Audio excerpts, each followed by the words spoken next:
A touch of frost!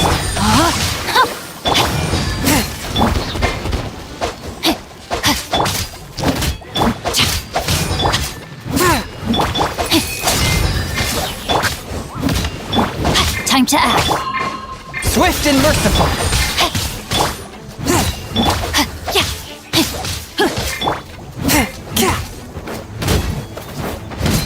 No, my sword! Let me leave you alone. From whence you came! A touch of frost!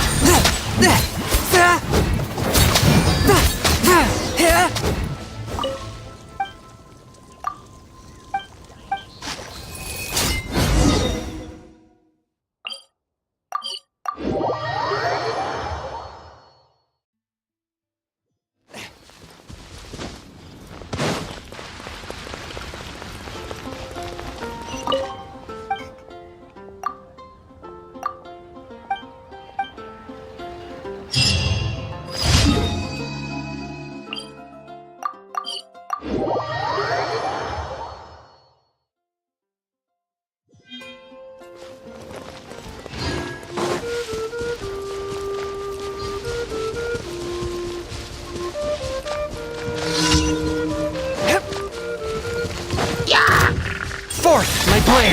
Eat this! Everybody stand back! Nice and spicy! Swift and merciful!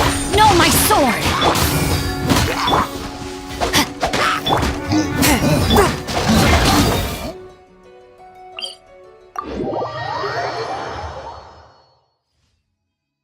Great weather for practicing martial arts, but perfect weather for reading.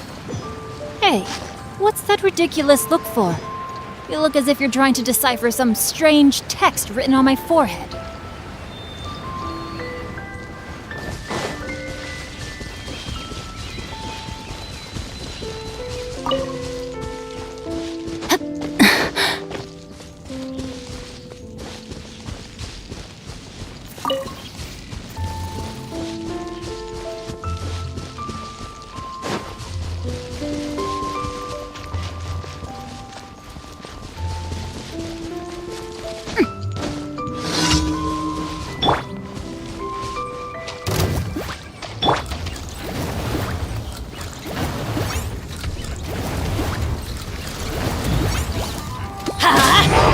Rain outlines your fate. No, my sword! Rain! Submit for judgment! Forth!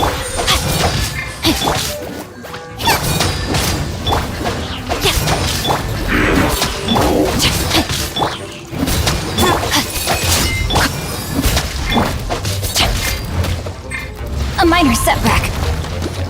Out of the frying pan! Teamwork is strength! Let me weave you a verse. touch of frost. Spirit blade. Attack!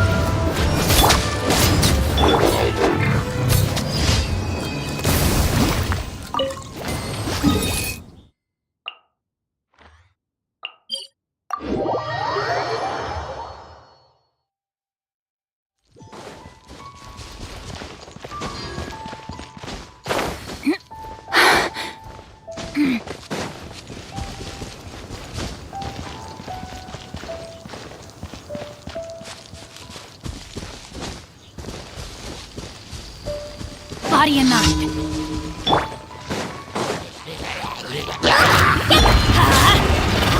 Forth, my blade. One with No, my sword! Witness the power. Everybody stand back! from whence you came. Out of the frying pan. You're toast! Swift and merciful.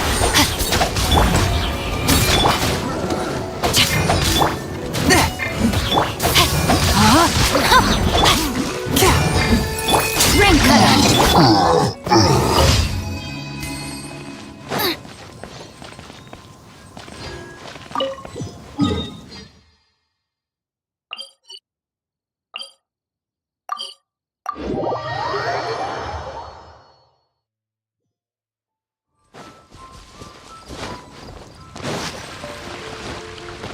Race you!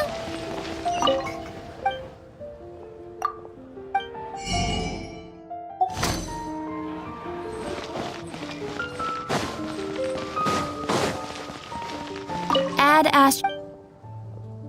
Thank you for. Add Ash.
Welcome to the Academia.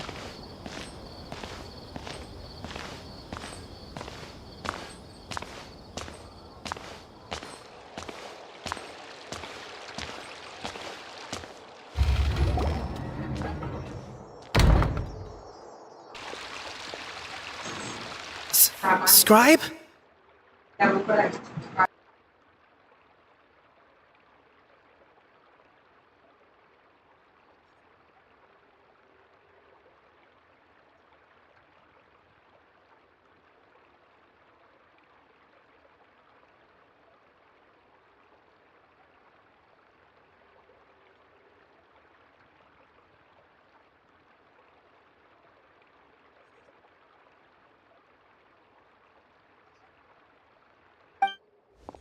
Please, wait. Are you Scribe Alhaitham?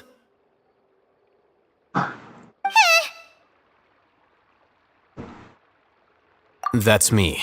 Is something the matter? I'm in a hurry.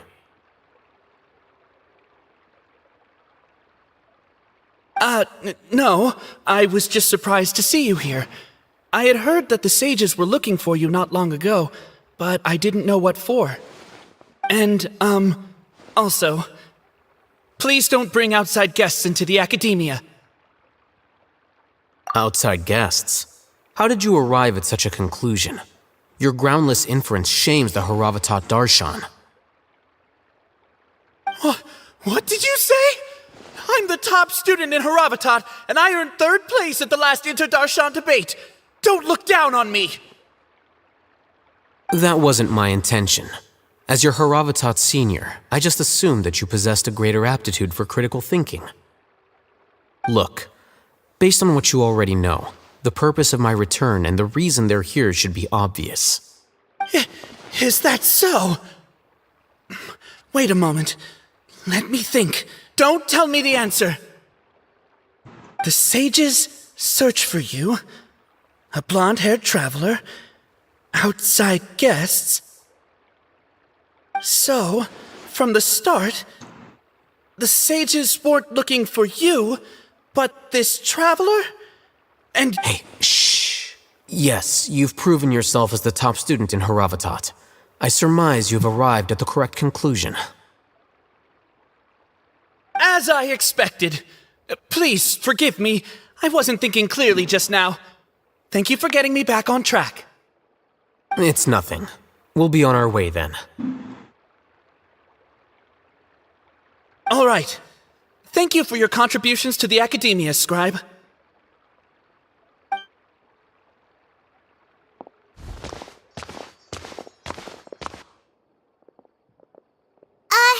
What the heck just happened now? What did he just guess?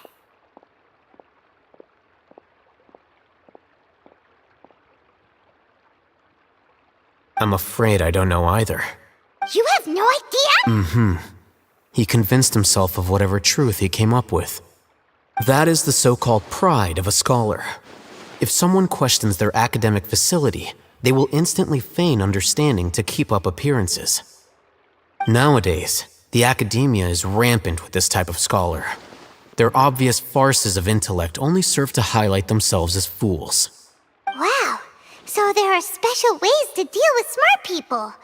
We don't even need to make up our own excuses. We shouldn't waste any more time. It would be problematic if we missed our window of opportunity. Let's go.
Is this the Academia's library?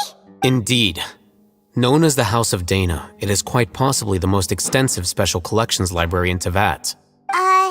There are a lot of students going through here. Is it really okay just to waltz right in?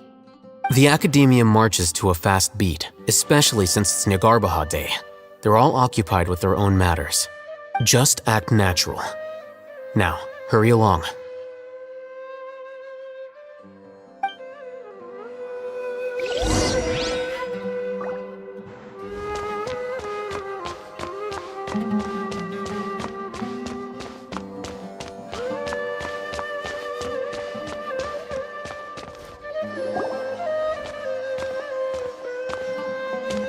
What's this platform for?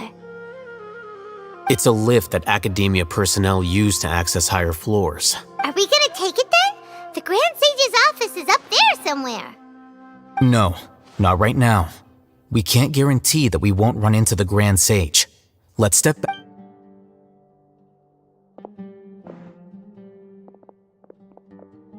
You think the Grand Sage will exit from there? And after he does, we'd sneak past him? Oh, Paimon thinks that's really dangerous. Who knows? However, if we can confirm Azar's current location, our operation will be much safer if we... Allow me to offer you a hint. If you wish to know his location, look behind you. You're... What's Grand Sage Azar doing here? Do not tell me you believed the Academia would not grow suspicious of you after such a prolonged absence, scribe. An eyewitness had informed me of your whereabouts, so I came to personally welcome you. Grand Sage, I didn't expect you to care so much about me. I'm truly flattered. I'm sure, but compared to you, I am far more interested in these two unexpected guests. You are the Traveler and Paimon, correct? It's a pity that only now have I been afforded the opportunity to formally meet two of Sumeru's most esteemed guests. I do apologize for my lack of decorum. Excellent. You immediately initiated discussion instead of attempting to prepare some perfunctory excuse. You clearly understand the situation at hand, and have no intention of making a reckless stand. The foot traffic here renders this place unsuitable for discussion. Please, follow me to my office.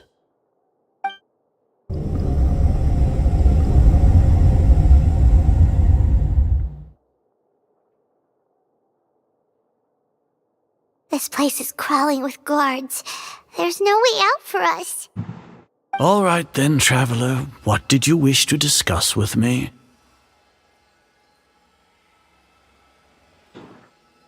Today is Nagarbaha Day, so I still have many responsibilities to attend to. There is little time for idle chit-chat before I detain you all. You seem to know quite a bit about our endeavors. If that is so, then you should be praising our great work, rather than using your trivial misgivings in a futile attempt to sway me. Trivial? Then tell me, what do the Fatui want from me? Worthless. Those are all completely worthless. Benefits, divine power. These materialistic words do nothing but debase our great work. Creating a god. Yes, we are using human wisdom to create a god. If humanity cannot attain omniscience and omnipotence, then we shall create a god to reveal them. This is the pinnacle of human wisdom. We shall regain a god's guidance at long last. No longer will we flounder in the interminable void of consciousness and knowledge. Even Ermin's soul will be freed from its plight. For our nation of scholars, this is the ultimate aspiration. No cost is too great to realize it.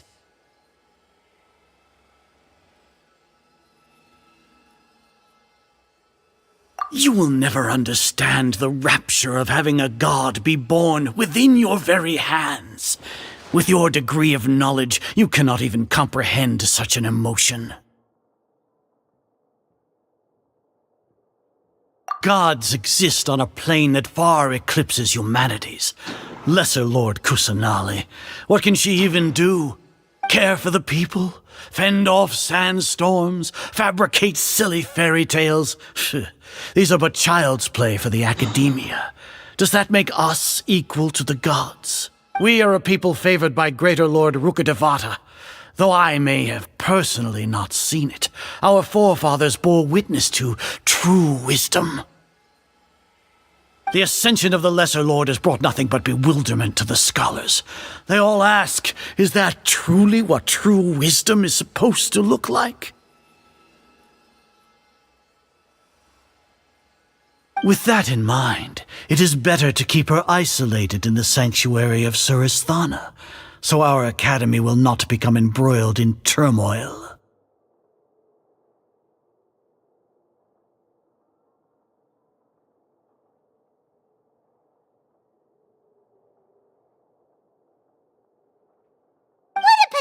Justification. Do you really think that only the super smart or powerful should be able to call themselves gods? As per your judgment, Grand Sage, they are indeed dangerous individuals.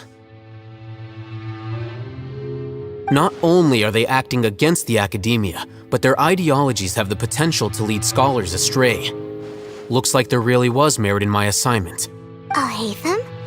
Are you talking about us? Anyway, I've brought them to the academia as ordered, but it took some time and trouble. Oh, that reminds me. Here's the investigation report you had requested.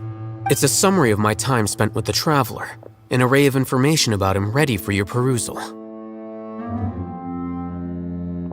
Oh, Hatham! So you're still on the academia side! We finally started to trust you!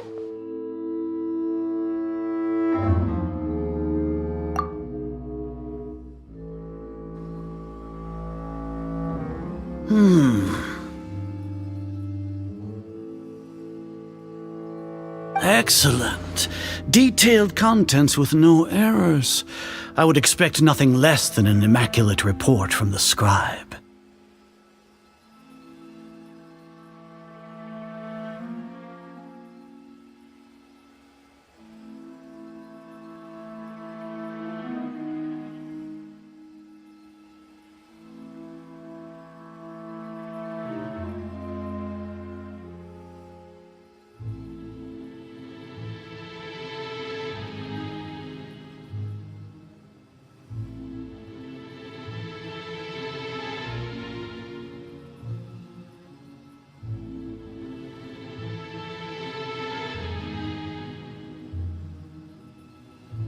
As it is Niagarbaha Day, I'll enter the information on you into the Akasha. Surely you know what that means. We'll be monitored, just like Sino. With the Akasha's calculation prowess, all of your actions will be predicted with an accuracy of at least 98%. Furthermore, your data will be updated in real time whenever new information presents itself. To put it into words you can understand, wherever you go, you will be walking under an invisible leash. This is Sumeru's greatest penalty for dishonest persons.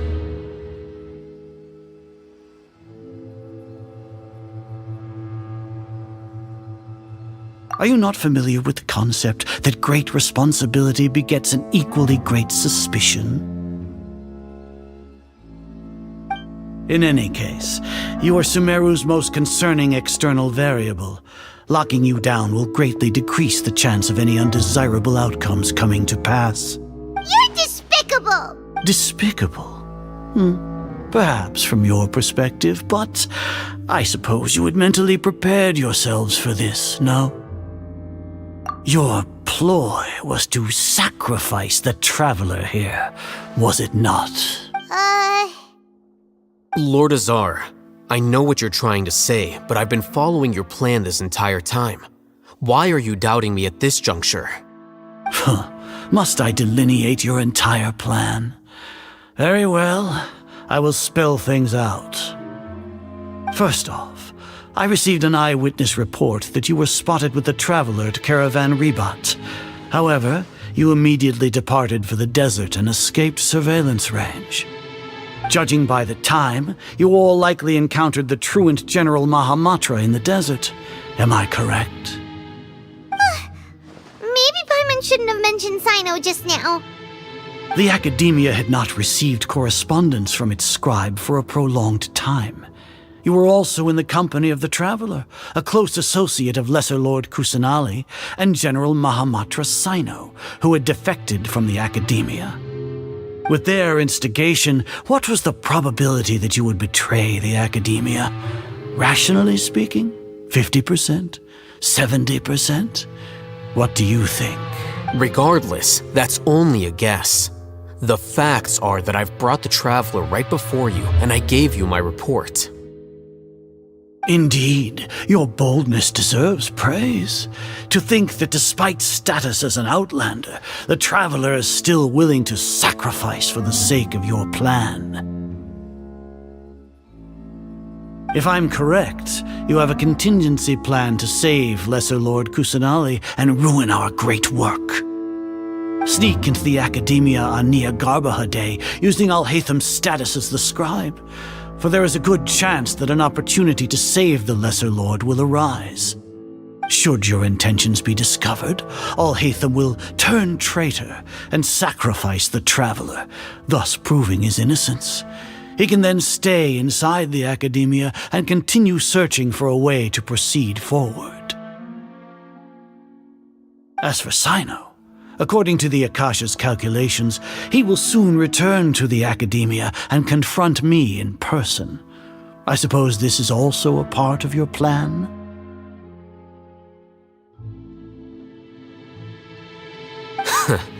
You'll see me as a traitor regardless of what I say, no? Even if you impugn me, it would have little effect on you all. You misunderstand. Losing our scribe would irreparably damage the Academia's regular operations and the development of Sumeru's future academic systems.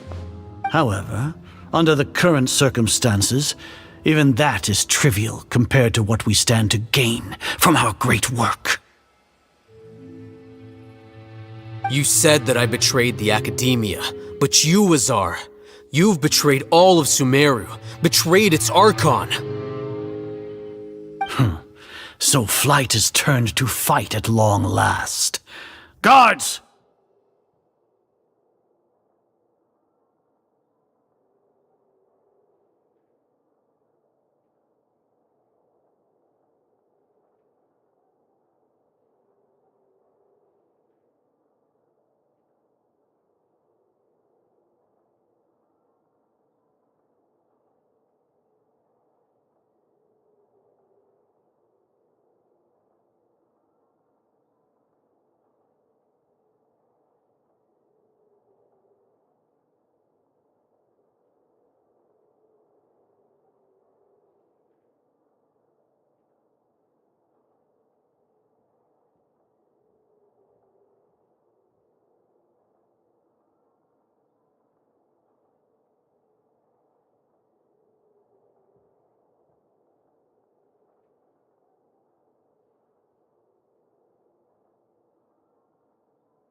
Well, what do we have here? So you stole that divine knowledge capsule. Traitor! You traitor! Even the most rational scholar will yearn for the power of a god in a moment of desperation. Aren't you doing the exact same thing as me, Alhaitham? Unfortunately for you, no god will lend you their power. Azar!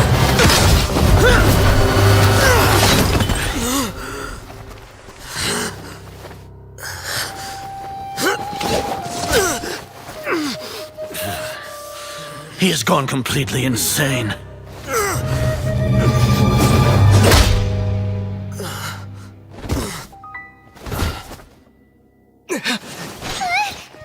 Take him to the Matra and exile him to Aru village. Then find someone to take these two to the confinement room. I'll deal with them later. Grand Sage, we've finished all required preparations for Nyargarbaha Day. We may begin to enter the capsules now. Excellent. You may begin.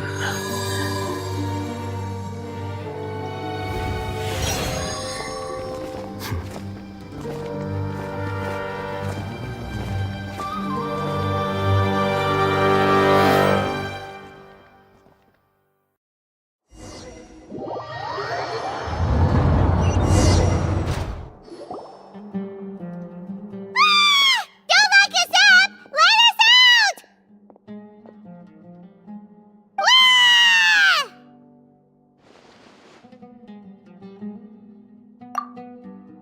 Oh, yeah. Paimon got a bit carried away there. How was Paimon acting just now? Great, huh?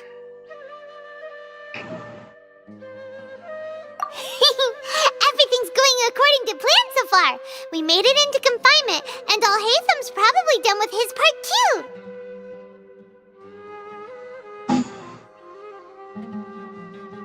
We even managed to trick Grand Sage Azar.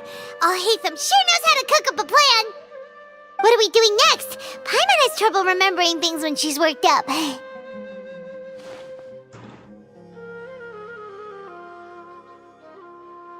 Right. Paimon thinks it went something like this. Apart from that, we still have yet another goal in the first stage of our operation, which is to send the Traveler to the confinement room. What? Why do we want to get him locked up on purpose? He's always been the person the sages are most afraid of, as well as the greatest obstacle to their successful implementation of their plan. They are very aware of the risk he poses to them. Once the Traveler is imprisoned, the sages will likely think that everything is under control.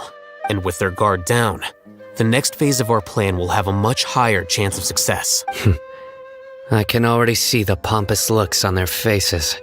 Oh, that's a super tricky plan. But Paimon still thinks it's not really worth it.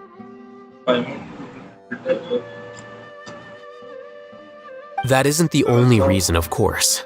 He has a more important task once he's in confinement. According to the Academia scholars in Ramon's custody, Lesser Lord Kusanali has sealed off her consciousness in the Akasha ever since she was captured by the Doctor. That way, they can't pry any more information from her. Even if we break into the sanctuary of Surasthana, it will take time to awaken Lesser Lord Kusanali's consciousness. We need to do that in advance. So our job is to wake up Nahida! Okay, totally worth getting thrown and jailed for.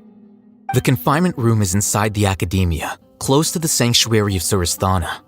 It's a completely enclosed space, and you won't be receiving any visitors.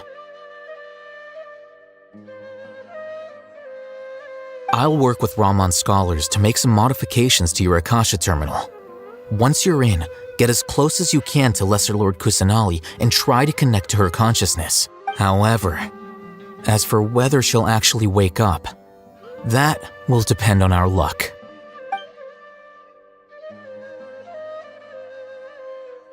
Oh, no wonder you've been wearing your Akasha terminal today. It's the one that Alhaitham modified. Paimon thought they'd take our Akasha terminals when they locked us up in here. Were they being careless?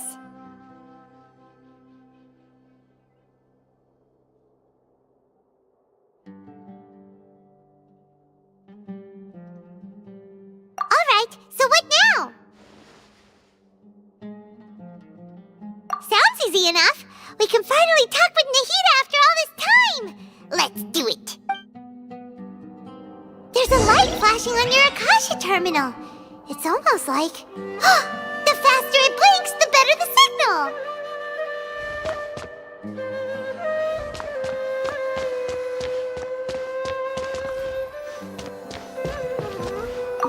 Whoa! It's Mora! Ooh, Mora! No, Paimon, we're not here to hunt for treasure!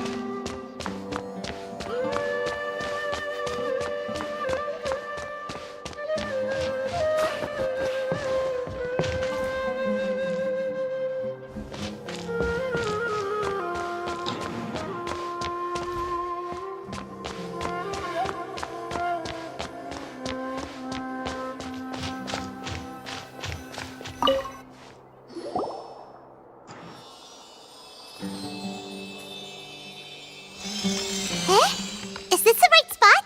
Are you getting anything? Please work!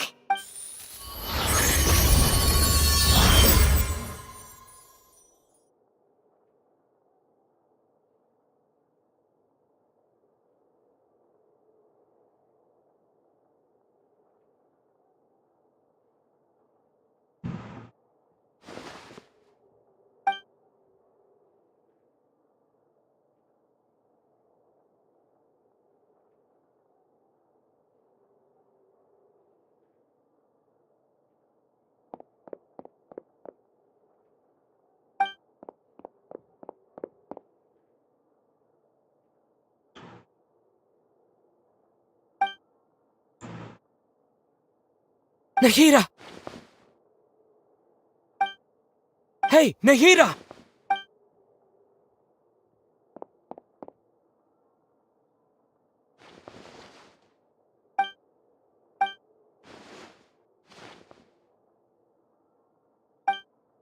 When did it first start? Oh, right. It started from the moment I was born.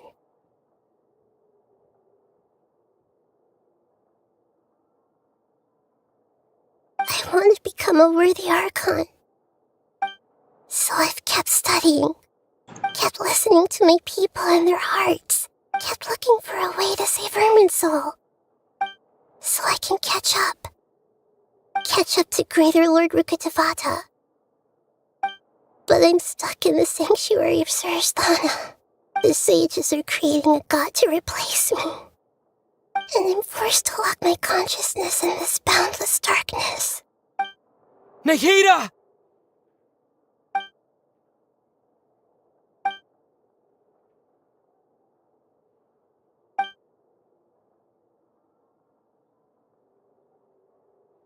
Nahida!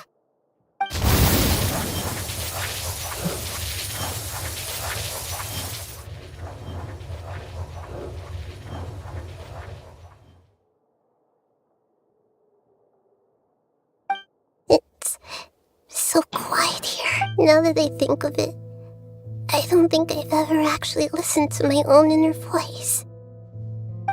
Do Archons have them? Should Archons have them? Have I been doing the right thing? Am I really not needed? How do I really feel about all of this? It's so quiet here. Since you're the god of wisdom, you've known the answers to all these questions since the very beginning, haven't you? Who are you? Whose voice is that? It sounds familiar. You're right, though. I won't ignore my own voice anymore.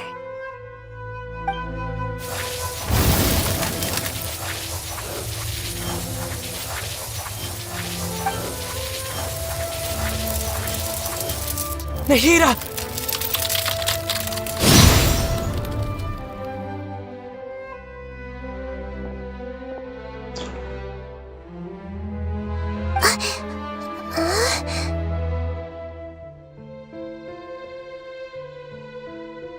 Nahida? Did you wake me up? Thank you. Why are you here? We're here to rescue you. Are you alright? I'm fine. It's just, when I think of everything that's happened to me, I feel really angry now. You should have been angry ages ago.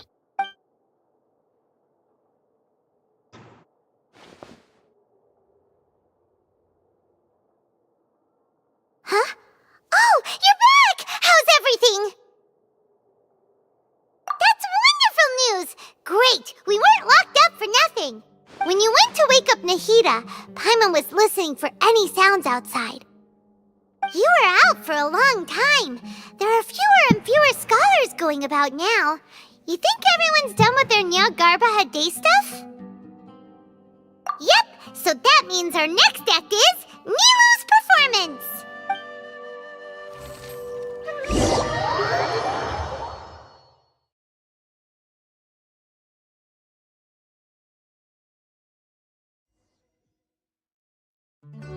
Nilu, are you sure about this? You're taking such a great risk for them. I'm sure, and I'm going. You know that I don't like to pass up any opportunity to dance, and this one is especially important.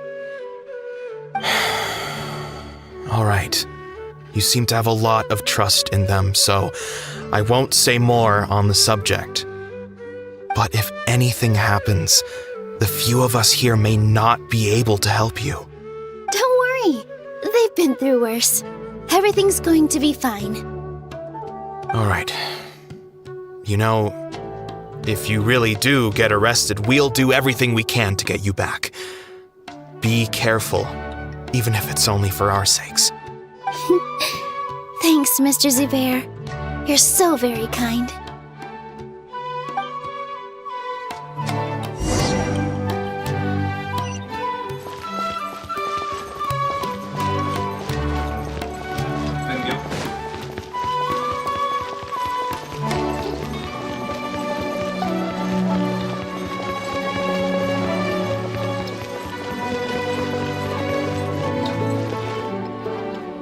Nilu, how's it going? Nervous? Definitely more than usual. But it's because I'm worried I won't dance well enough. It's okay. Just focus on your performance. We'll take care of everything else. You sure know how to talk. Taking all the credit, even though we came here together to help out. Well, thank you both. I'll have to treat you to a meal after all this ends. I really, really appreciate all of your help.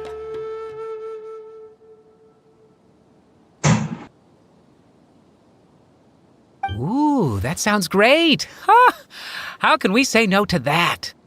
All right, let's get back to business. Nilu, we'll be here to keep people from going to the academia so they don't interrupt your performance. I was planning on telling them something like, the Academia's been conducting a weird experiment, and some of their test subjects escaped. It's really dangerous there, so stay away. Oh, you couldn't think of anything better? Oh well, I guess it does sound like something the Academia would do. I think it sounds great. I'm counting on you guys.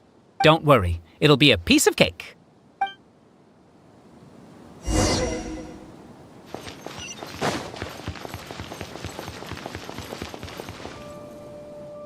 Hey, Nilu! Sorry, it's great to see you, but I'm really busy right now. Our Bait People Away with Yalda Candies plan is working beautifully. Do you want some candy? We have more than we can give out. Vihar, thank you so much for doing all of this. And even dressed up as the Knight of Flowers, no less. I'll pass on the candy, though. I cut back on sweets in the period leading up to a performance, and I'm about to start one. You have a point. The stage is cleared and everything's ready, so you can start your performance at any time. Yeah, thanks to you. I'm really grateful. All right, time to hit the stage. You're welcome. The honor's all mine, since I'll have such a great view of the show.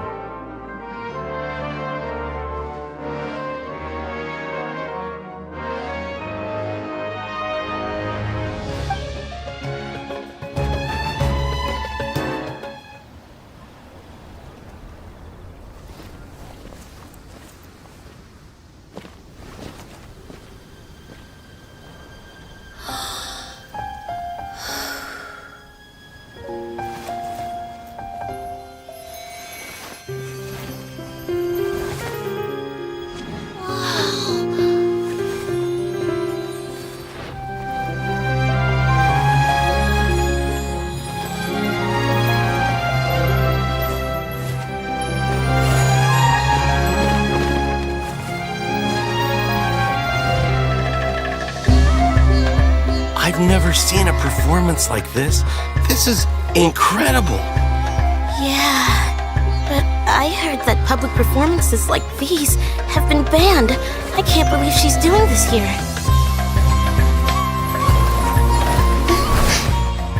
Grand Sage, there's some commotion outside.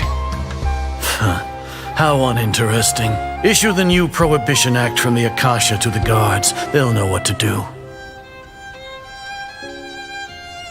Do you think we should, stop her? Let's just watch for a little bit longer.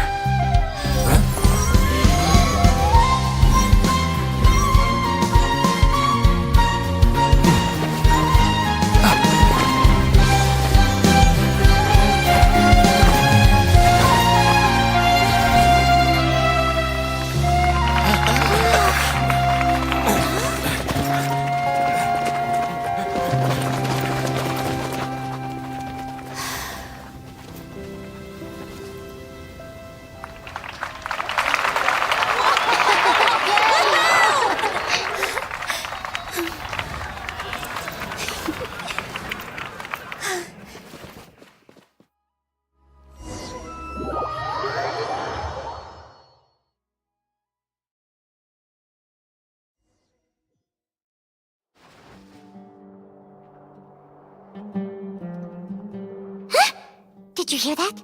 It sounds like a lot of guards just ran by. Does this mean the plan has moved on to the next stage? Yep. It's great that everything seems to be going well. Come to think of it, when did Alhaitham replace the knowledge capsule that was about to be entered into the Akasha?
Oh, so that's when he did it! Paimon was too nervous to notice.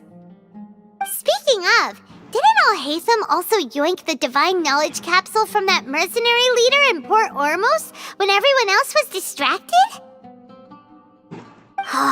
It's a time-tested trick of his.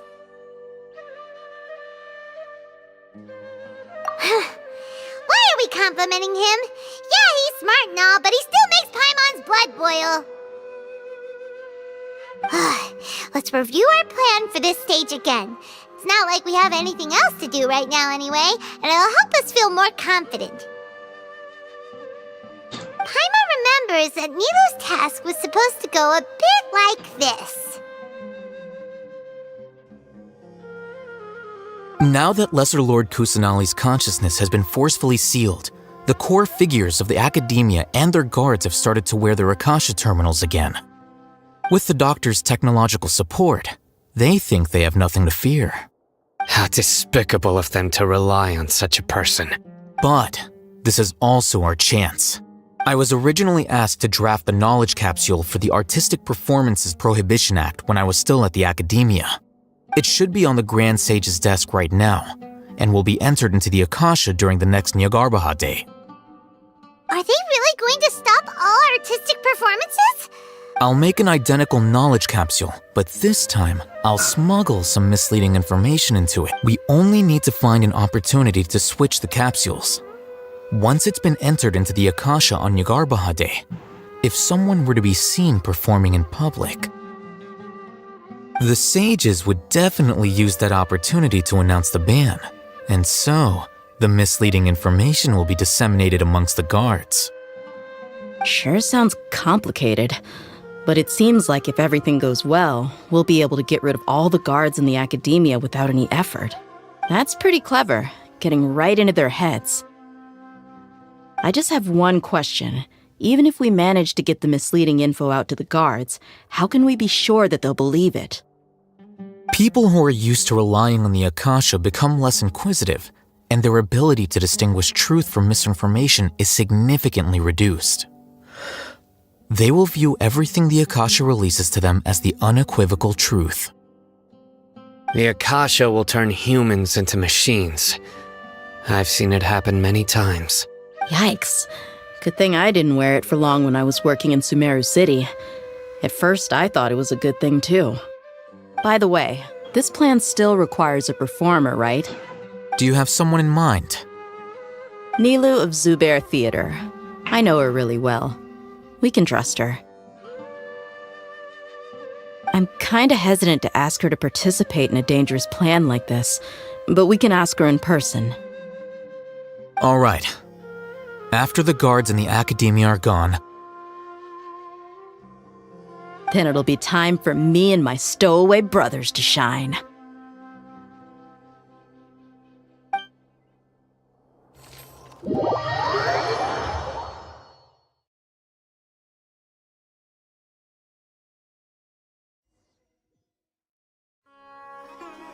Here they come. Did you see that, Raman? They came out from the Academia in droves. After laying low in the city for so long, this is the moment we've been waiting for. My brothers have already sprung into action. We couldn't do anything to them inside their coop, but outside the Academia, this is our hunting ground. With a lioness like you, the prey sure won't be able to run far. We still need to eliminate the guards as soon as possible. If we give the sages enough time to realize what's happening, the plan's doomed. All they've done is to sit on their cushy salaries and twiddle their thumbs all day while we fought and struggled every day in the desert. The only advantage they might have is their numbers. Speaking of which, most of the guards who report directly to the 6 sages belong to the Corps of 30, but they have a completely different reputation. Following those blasted sages every whim, throwing away all the principles of being a mercenary. As someone in the same profession, I'm obligated to teach him a good lesson today. Indeed, the trap has been set. Oh. All right, let's each take a road and herd those scattered guards back into one place. Make sure to attract their attention. Isak will be the key. You gave such an important task to that child. Will he be okay? It'll be fine. Isak was so determined to help, so let's put our faith in him. Besides, even if he's caught, The guards would be too scared to do anything to him. They've never seen Lesser Lord Kusanali in person, after all. You've got a point. Anyway, I think I see them coming. Good luck.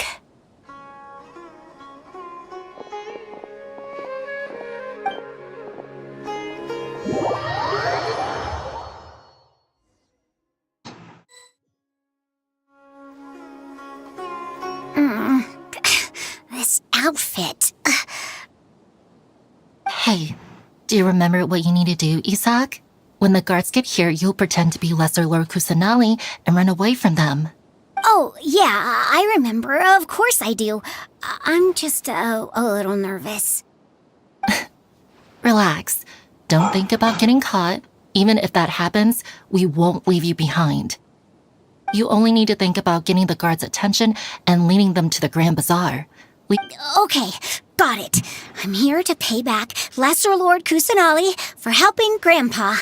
I won't get cold feet. Hey, they're here. I can see the Academia guards. All right, it's time, Isak. Take a deep breath and go. You can...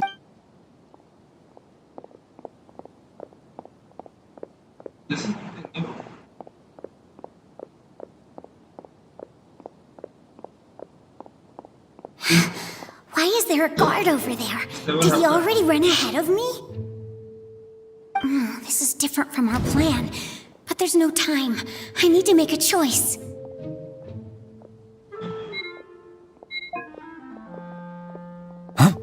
Did I just see something dart by?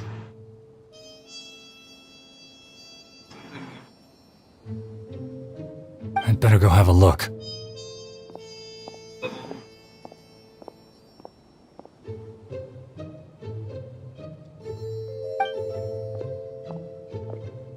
Were my eyes playing tricks on me? I should go check to see if someone's hiding over there. There seems to be nothing here. Just to be safe, I should look around. Good thing they didn't find me. I was close. I'd better hurry and keep going.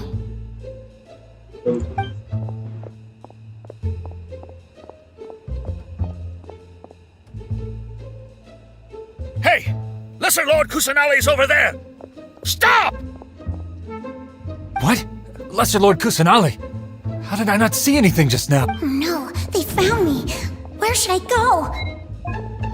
The target suspected to be Lesser Lord Kusanali has escaped into the Grand Bazaar. Assemble and arrest her! This is nuts. This is more dynamic.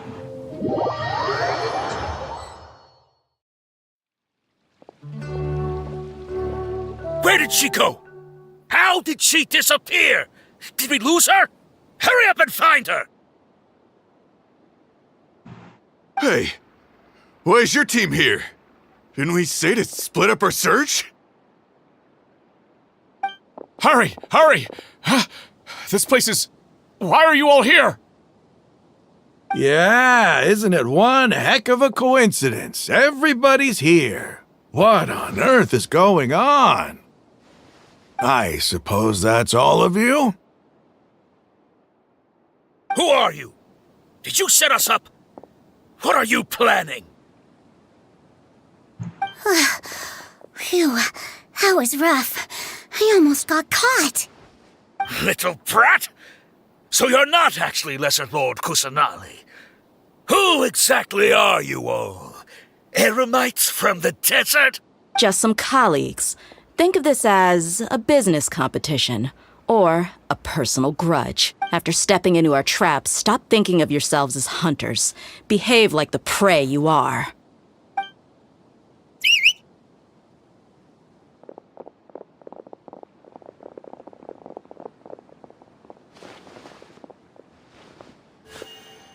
An ambush? How's that possible? This is Sumeru City, but mercenaries from the desert somehow ambushed us! You've spent all your time hiding away in the Academia. This place has long since become our hunting ground. Brace yourselves!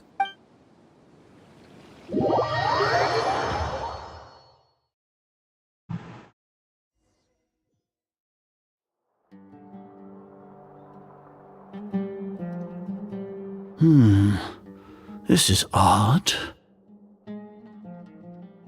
The academia has quieted down after the conclusion of the Nyagarbha Day ceremonies, but it's much quieter than usual. Where are the guards? Why have I not seen a single one? Guards? Grand Sage, how may I be of assistance? I called for the guards. Why did you come?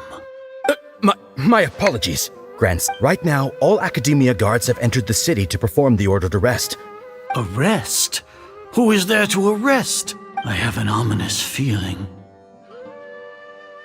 Arrest Lesser Lord Kusanali, right? Is Lesser Lord Kusanali? You mean she has disappeared? Yes. I wouldn't dare make up something like that. Right now, everyone is in a panic, and many are saying that Lesser Lord Kusanali will take revenge on us. What happened? Just what is going on? Lesser Lord Kusanali somehow escaped? Was it Alhaitham and his party that freed her? That's impossible. The Academia is heavily guarded today, and any order to release Lesser Lord Kusanali would be strictly confidential. Besides, Alhaitham and the Traveler are already in our hands. What manner of trickery did they employ? How could Lesser Lord Kusanali disappear into thin air? Disappear? Wait. How was the arrest order distributed to the guards? It was issued by the Akasha earlier today. Only you have the authority to send messages like that, so I thought it was your order. Let me check.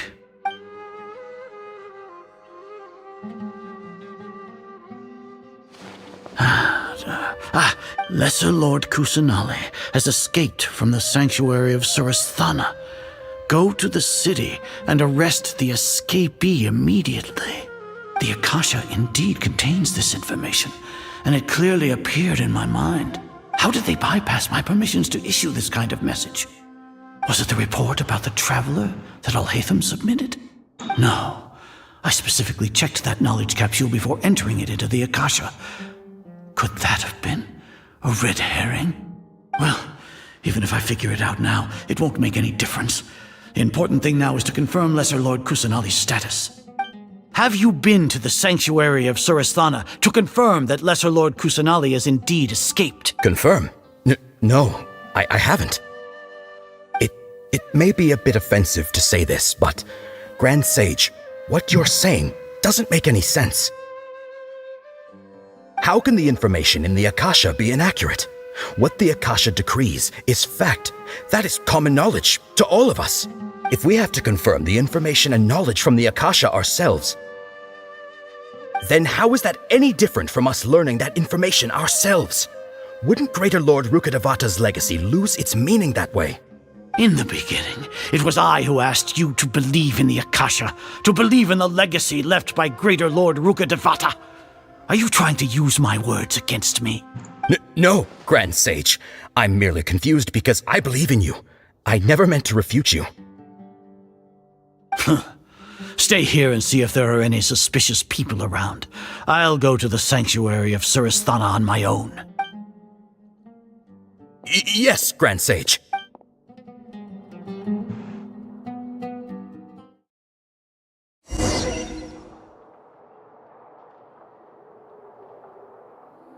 Lesser Lord Kusanali has escaped from the sanctuary of Surasthana. Go to the city and arrest the escapee immediately. How can that be? Stop thinking about it. Stop. It must be a trick of theirs. As long as I personally confirm it.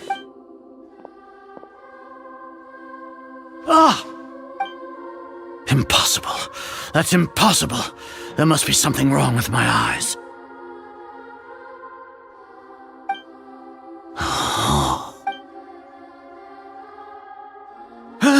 She really appeared again? What is the meaning of this? What a comical sight, Azar. Once the Akasha has put certain thoughts into your head, even the Grand Sage can no longer see what's right in front of him. You all can only see the world in your mind, the one you think you know. And precisely because of this, you disregarded Lesser Lord Kusanali's existence. She has been a wise and worthy Archon. Cyno, have you been waiting for a chance like this? The Akasha predicted that you would return to the Academia to confront me, but I didn't expect it to turn out like this. I was careless. No, you were blinded. Your faults stem from your reliance on the Akasha. You're still the same as always. I truly did not expect a proud person like you to cooperate with Alhaitham and the Traveler. People change, Azar. Admit it. The Akasha can't predict my actions anymore. Then tell me, what have you found during your investigation? You want to buy time? This is the sanctuary of Surasthana. Under your own regulations, even Academia staff are forbidden to come here. No one will come to save you. As for the investigation, I've at least confirmed that you are guilty of insurgency against the Archon. A serious crime. So what? Did you do all of this so I would plead guilty in front of you, General Mahamatra? No. I want you to plead guilty in front of the Archon herself. You once said that I had no standing to judge you. So now, how about judgment in the name of a god?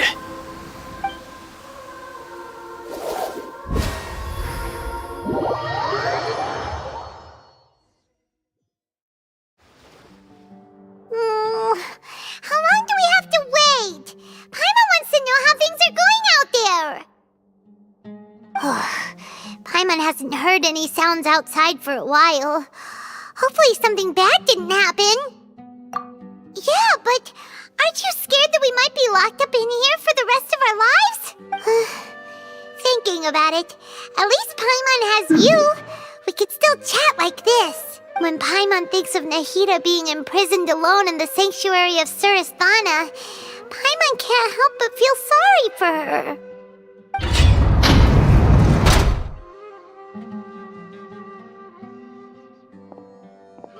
Here comes your savior. Dia! Paimon just knew you would come to rescue us! You two really owe me some big thanks. I had to search through who knows how many guards to find the key here. It felt even more tiring than whacking them. I'm exhausted. Thanks a lot. Need Paimon to rub your shoulders? No, that's, I'll pass. What are you afraid of? Oh, are you ticklish? Now isn't the time to talk about being ticklish. Things in the city and on Cyno's side are both going well. The guards that stormed out of the Academia are all taken care of. The Corps of 30 is in charge of the city's defenses, but we already talked to Asfand. They've been fed up with the sages bossing them around. As long as it doesn't break their employment contracts, they'll turn a blind eye. That's probably because you've been super great friends with them for a long time. So, how's Cyno doing? The Grand Sage is in his custody. Even I know how terrible it is to fall into Cyno's hands, so he probably does too. Cyno forced him to release Lesser Lord Kusanali. He has no choice but to obey. So, hurry to the sanctuary of Surasthana. Assuming nothing weird happened, we should have already rescued our Archon. Honestly, I didn't expect our ragtag bunch to do this well. We just came together last minute to save the Archon, you know? Alright, you two better go. I still have to clean up some messes in the city. See you around.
They say it's nice to meet you.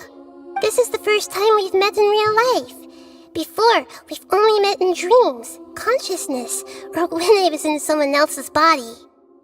Thank you so much for coming to rescue me, but I also need to apologize. During this time, I did some self-reflection. My sense of inferiority and yielding to the academia led to all of this, and created so much trouble for you all. Exactly! We're here because you're a good Archon and one of our friends! Thanks, you too. Amazing. So this is how it feels to walk out of that cage with my own body. It's like I just had an endlessly long dream. I can't even tell if I just woke up or was only now born into this world. My concept of self has become so clear. But now doesn't seem to be the time to indulge in this feeling. This is really embarrassing. You all just rescued an Archon, and now she needs your help to save her country, and even the entire world. It's okay. With you here, Paimon's sure that everything will work out. There's one more thing. What is it? For all the things the academia did to me, and for all the folly it committed in the name of wisdom, as their Archon, I will make them pay. Ah! Wow! That's the spirit! You're finally standing up for yourself and not letting people walk all over you! I understand now. To be a better Archon, I first need to better myself. If you haven't even figured out how to be a caterpillar, how can you be a butterfly? Yes, true. That reminds me.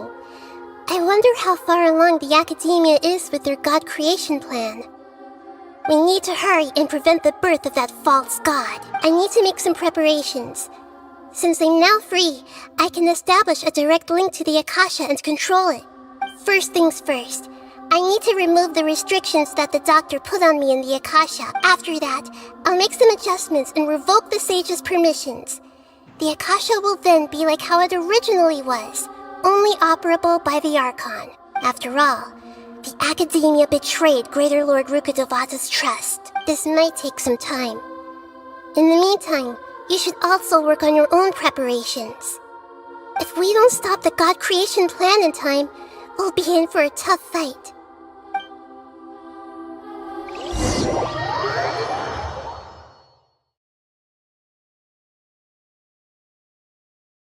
You might as well prepare for a fight.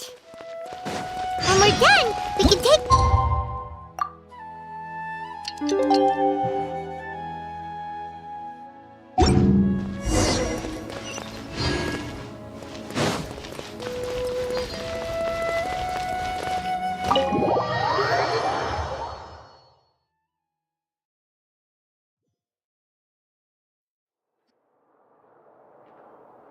How's it going, Nahida? I'm done with the parts that needed my involvement to complete. Although it's my first time working with the Akasha like this, its internal structure and operation procedures are easy for me to understand. Greater Lord Rukkhadevata's design is truly brilliant. Oh, also, this is for you. Huh? What's this little floaty thingy? It's a small device I put together just now. You can think of it as an upgraded Akasha terminal. You may not need it right now, but it should be helpful in certain situations. Wait! This thing has the same characteristics as Paimon! We're both small things that float! Oh, all the things that make Paimon special got copied! It's alright, Paimon. It's only a flying device, but you're the traveler's irreplaceable friend. You're so good at comforting people, Nahida. If only the traveler was as smart as you. I was simply telling you what I feel to be the truth. I wasn't trying to comfort you. Nahida, you're natural at this. What you just said made Paimon even happier. By the way, there's something I need to confess. Even though I'm the Archon and in control of myself again, I'm not very good at fighting. You may have heard that an Archon's power is derived from their people's faith. However, I'm not as well loved as Greater Lord Rukkhadevata. If we get into a situation where combat is our only option, I'll have to count on you, and I'll do my best to provide support. I'm glad I can rely on you. So the God of Wisdom isn't good at fighting? That actually sounds about right. I've located where the false god is. Time is of the essence, so let's skip to it.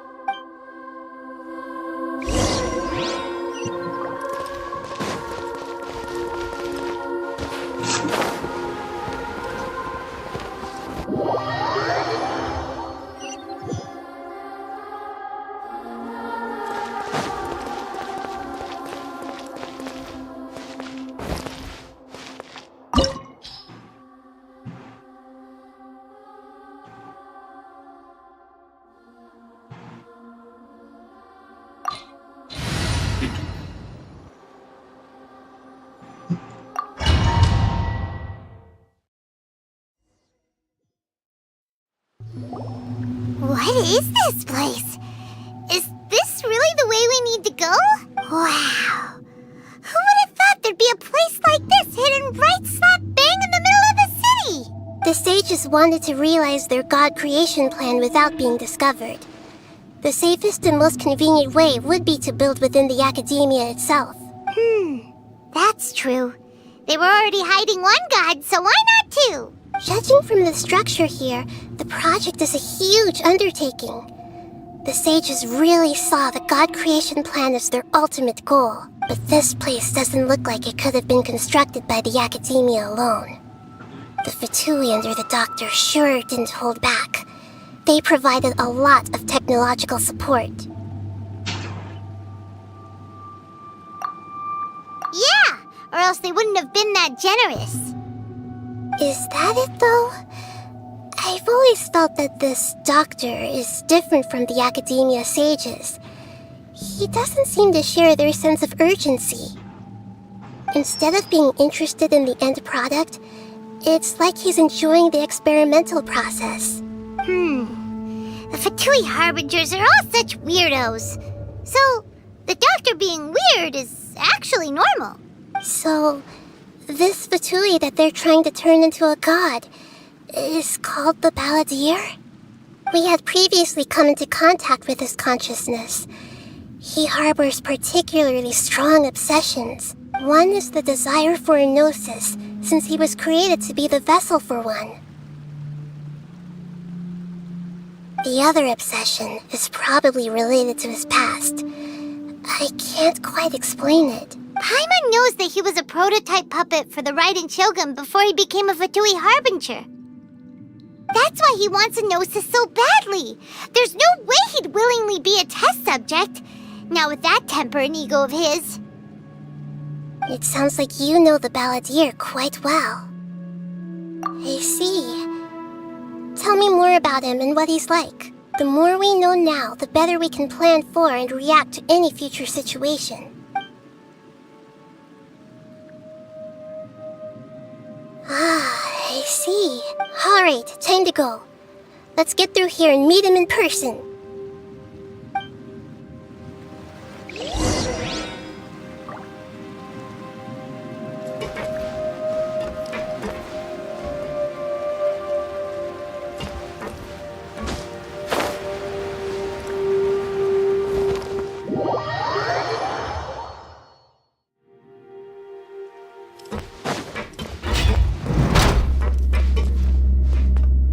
Time to work! No more nights! Work time! Rain outlines your fate. Know my sword! A touch of frost. Time to act. Nice and spicy!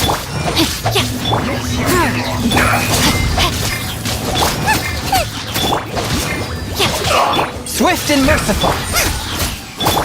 A touch of frost. Right, Pip? I'm going in! Spirit blade. Witness the power of Gugwa.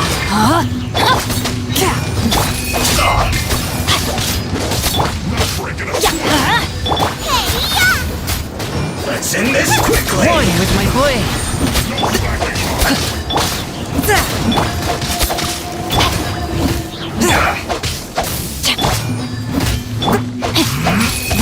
outlines your fate. Swift and merciful. From whence you came. I guess this is it.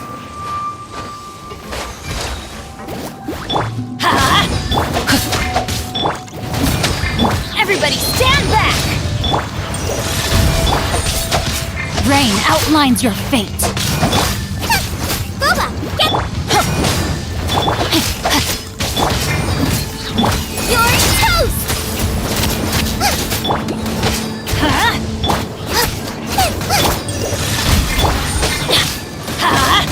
Nice and spicy! Spirit Blade, attack! No, my sword! I'm going in! Let me weave you a verse.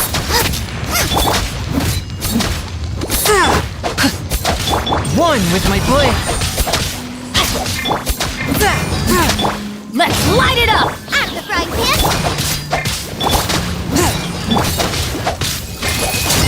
Rain outlines your fate. Hey, yeah! Boba, get the... A touch of frost. Forth, my blade, from whence you came. Teamwork is dream. Witness the power of good. Nice and spicy! Now get my work finished.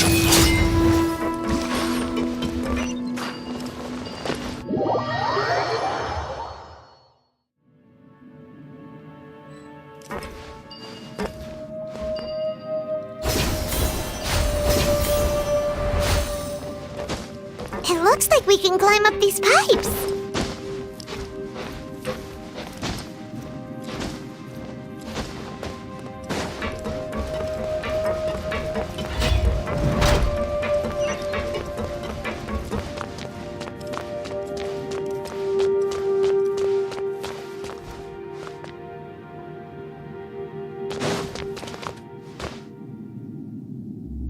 The pattern on the ground seems all messed up. Let's go around and see if there's a way to fix it.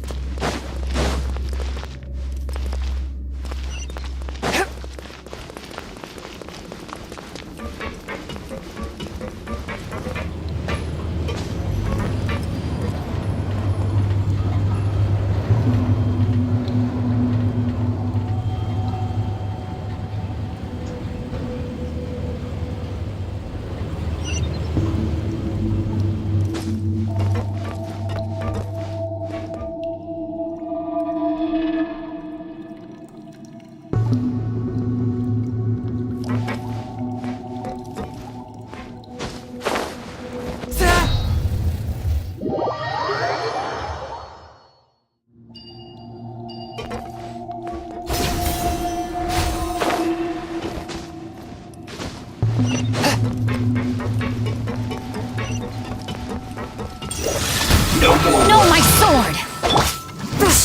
Boba, get them! Let's end this quickly.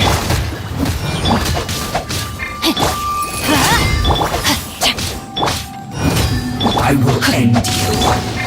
Swift and merciful. This is bad. Let's light it up! Nice and spicy! Rain outlines your fate. Spirit Blade. I'm going in! One with my blade. Let me weave you a verse. Out of the frying pan! This isn't good.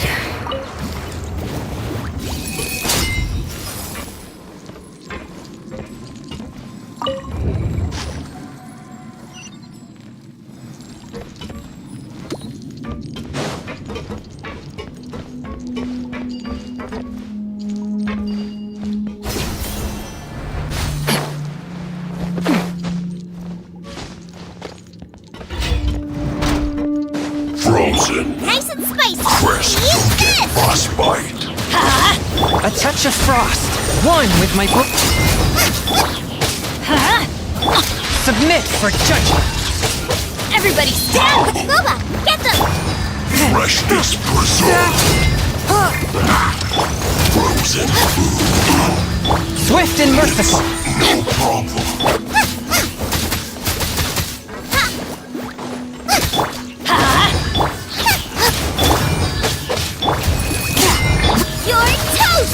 Flash frost!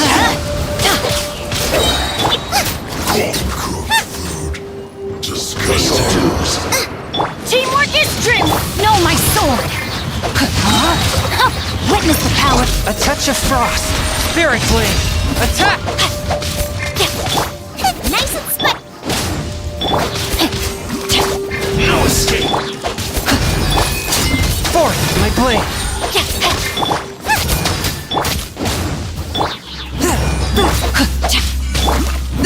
Submit for judgment! Rain outlines your fate! Rain cutter! I'm going in! You can't run from death.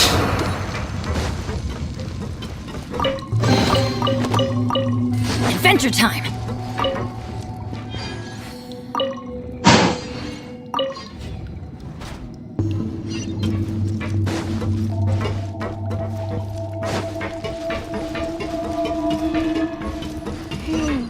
The cart is stuck. Maybe there's something wrong with the tracks. Let's try adjusting the direction of the device to clear the tracks.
Let's light it up! Let's move. Rain outlines your fate! Scuba, get them! Eat up. Eat up. You need to hurry up. A touch of frost! Know my sword! Spirit blade! Let me weave you.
Let's begin. Let's end this quickly. Rain outlines your fate. Forth, my blade. Eat this! I will end you. Let's light it up!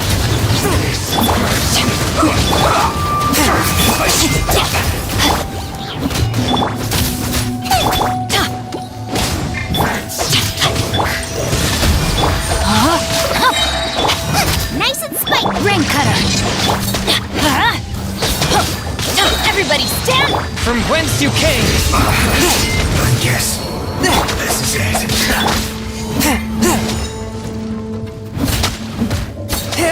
Swift and merciful! What's that? Counterattack! Let's light it up! Rain outlines your fate.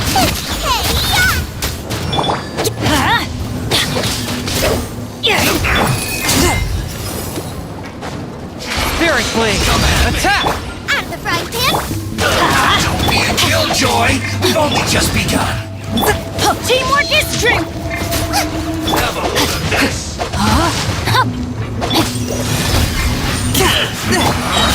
Witness the power of the rock. Nice and spiked! Oh, you got it! Don't be a killjoy! We've only just begun! This was well done! I am outplayed.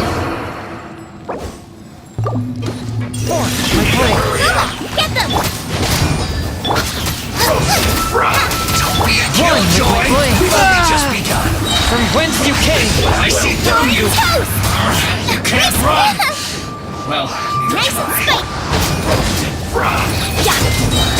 Everybody stand back! No, my sword! Looks like I went too far. This was well done! Boba, get them! An unfortunate fault!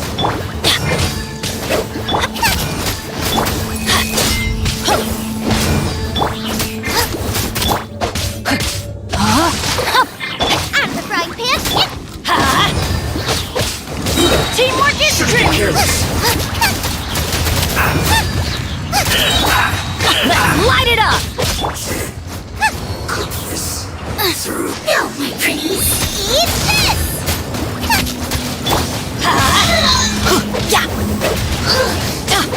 A touch of frost! Submit for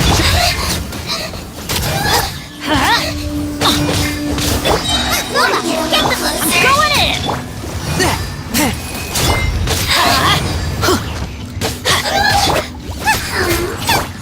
Let's light it up! one with my blade! Spirit Blade! Attack!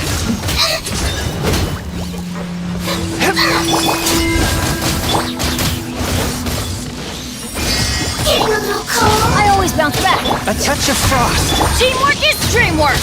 Let's light it up! You're toast! That really hurt! Forth, my blade! Out of the frying pan! From whence you came! Let's light it up! Everybody stand the pretties! A touch of frost!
Looking at its operational status, we must prepare for the worst. The god they wanted to create is likely close to completion, or all— Oh no! What should we do? Paimon can't shadowy harbinger with a gnosis. Are you nervous, Paimon? If you really want to know, of course Paimon's nervous. Aren't you too, Nahida? Yes, I am. This is probably the first time I faced with a calamity of this degree since my birth. I feel not just nervous, but curious as well. Curious? Curious about what? Curious about our fate. To me, everything we perceive in this world, everything we learn, and everything that happens to us is considered knowledge. And if it's a form of knowledge, then it can be understood. However, only fate is about that which has yet to occur, so it has always drawn my curiosity. So to me, fate is the ultimate knowledge. That's also why I love observing humans and all the things that happen to them. It all brings me great satisfaction, and now, at long last, I'm not just an observer anymore. I will personally experience my own fate with you by my side. Isn't this such a wonderfully exciting thing? Ah, so that's what you mean. Paimon thinks she understands what you're feeling. Agreed. Okay, let's continue on. I can sense his aura from here.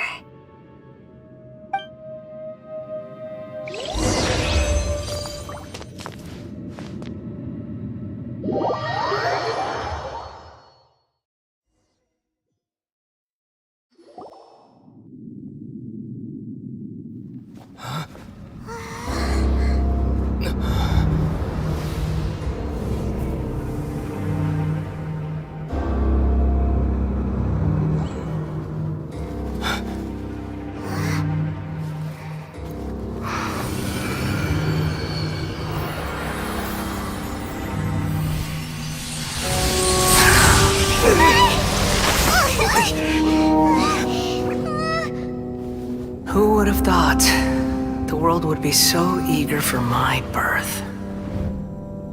I remember you, Booer, the god of wisdom, and standing beside you, the traveler. Is he all-knowing and powerful now like Greater Lord Rukkhadevata? No, I can't feel the same kind of divinity I felt from the Greater Lord.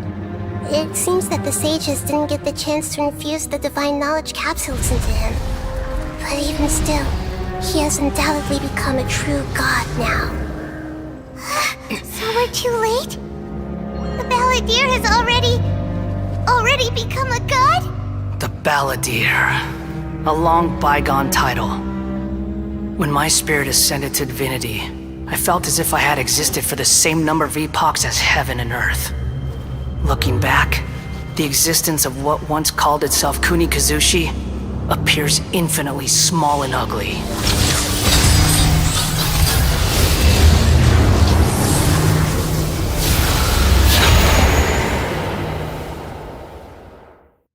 This imposing aura, it really feels like a god's. A body that capitalizes on the Balladeer's original construction as a mechanical puppet, with the Gnosis serving as a constant power supply. How much effort and resources did the sages put into this? From a purely technological perspective, it's a commendable achievement indeed. It's no exaggeration to say, this is the culmination of human wisdom. You sure are something!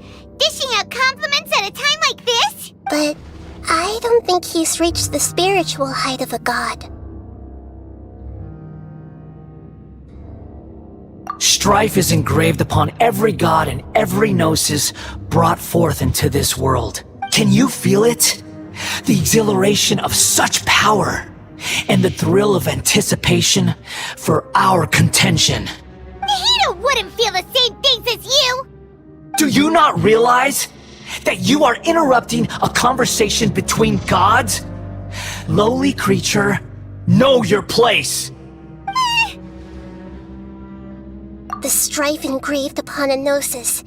You're talking about the Archon War. Tevat's current peace was not easily won.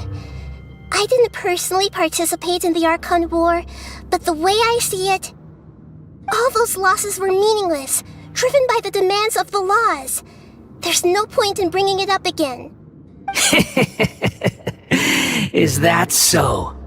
Yet I am deeply disappointed that I was never allowed the fortuity to personally participate in the Archon War. This is a first.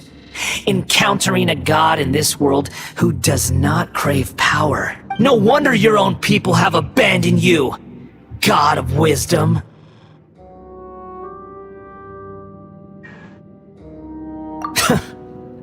Your judgment is as your existence. Unsubstantial. This is where everything ends, Booer, the God of Wisdom. You should know that wisdom cannot solve every problem. Like now, where your only option is to face me in combat. Come! Let us reenact a scene of the Archon War.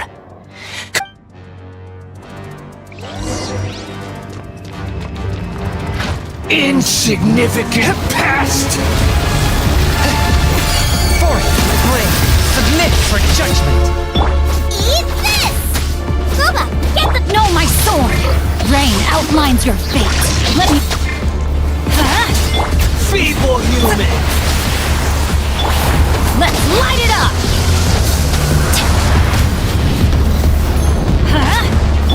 One with my blade.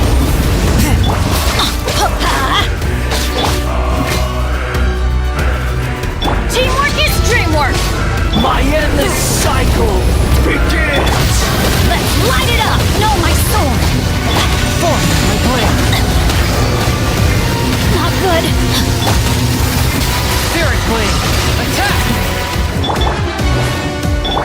Nice and spicy! Sure!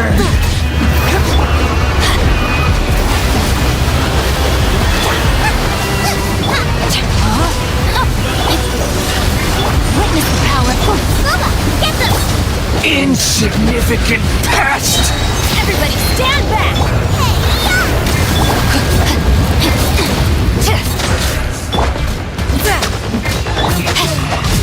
A touch of frost! Out of the frying pan! Rain outlines your fate. At my command, With my blade, you shall fall!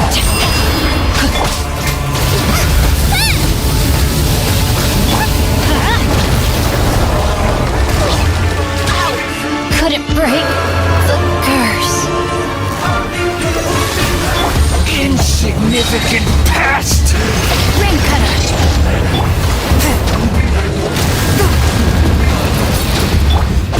No, my soul.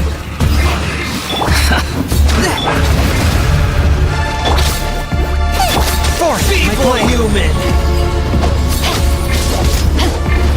Time to act.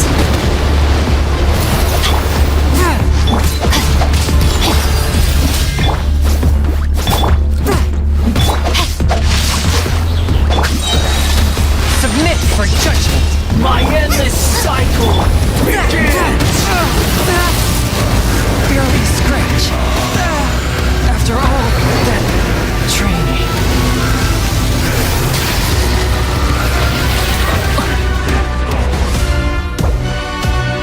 Rain outlines your fate. Feeble human!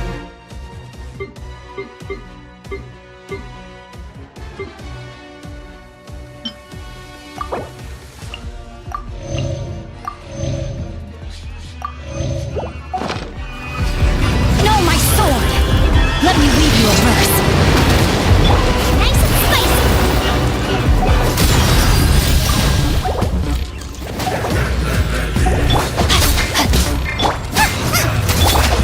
Insignificant past!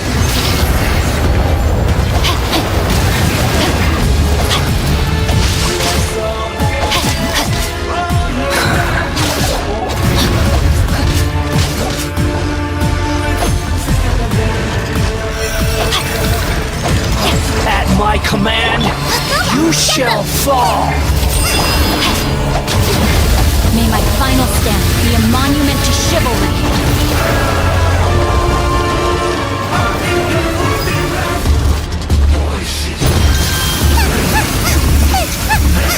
Perish! Out of the frying pan into the fire!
Round 2, I guess.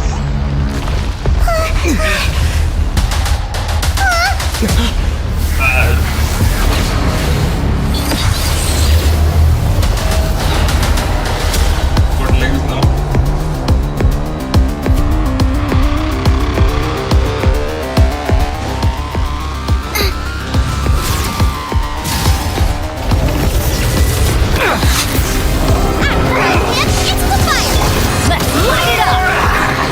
A touch of frost. Force like rain outlines your fate. Huh?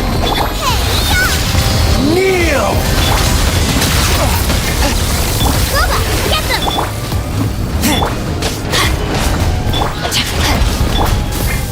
One with my foot. Teamwork Burn is to oblivion! Seriously.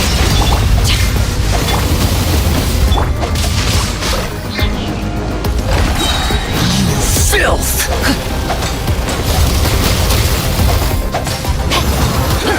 Witness the power put by my guard. I have taught you everything I know.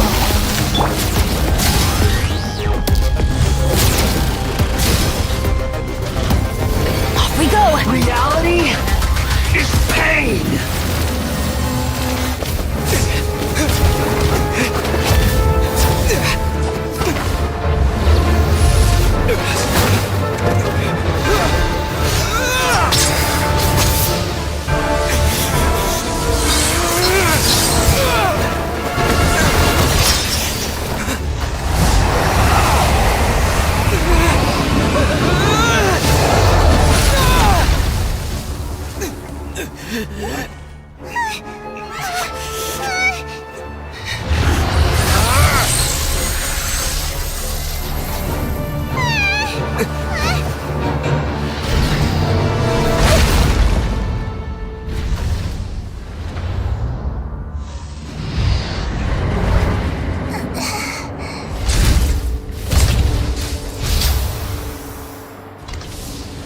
This is supposed to be a battle between gods, yet you choose to hide behind a mortal.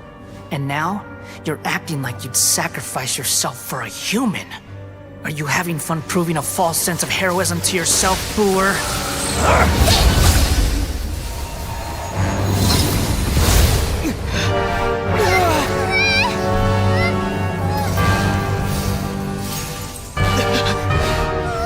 The data collection is almost complete. Do you even know how many times you've tried to take my gnosis from me?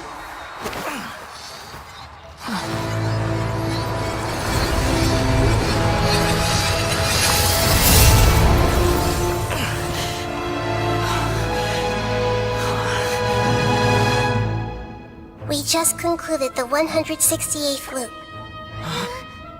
Did you know that in the effort to create you, the people of Sumeru were forced to live through the exact same number of Sub-Zerus festivals and Samsara cycles? The power of dreams. When did you use it on me?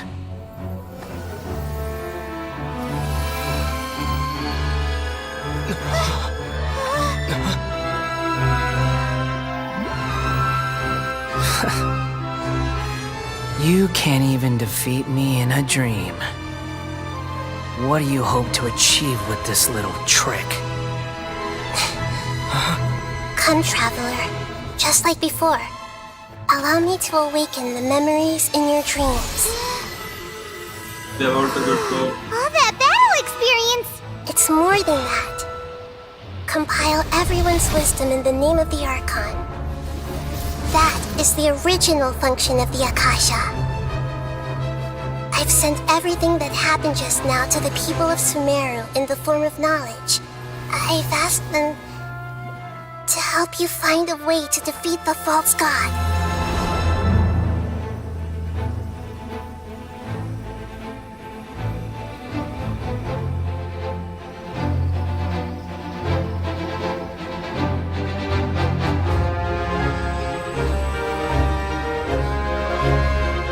Now, all of Sumeru's wisdom, is at your disposal. Meaningless tricks won't save you.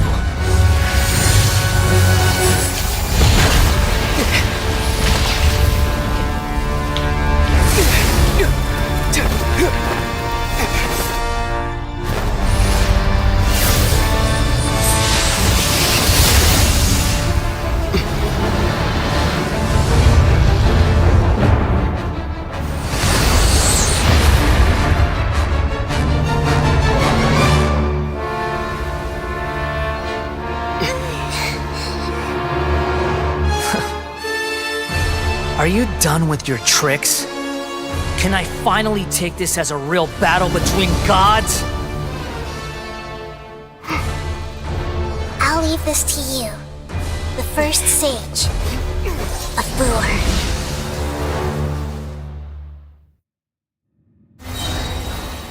I am the all-knowing God!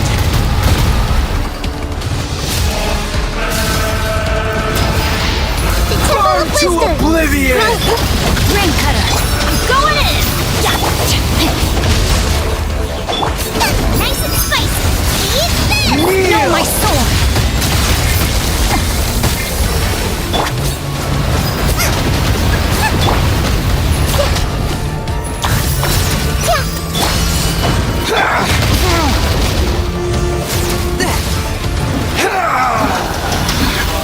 From whence you came!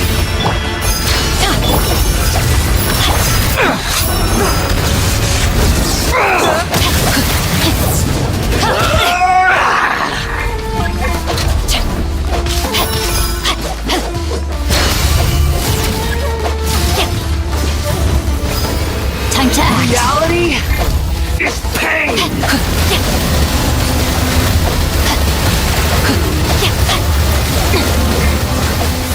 Swift and merciful!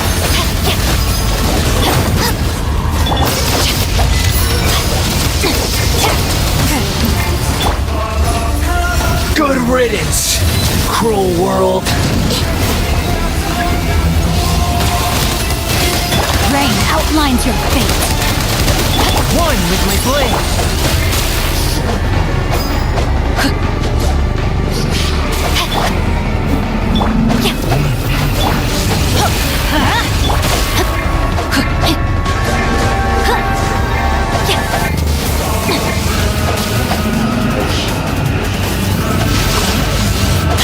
Forth, my blade!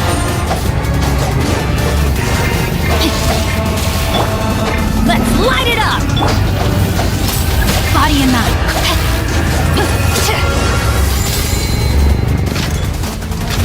Your new god awakens! Now, your eyes have been opened.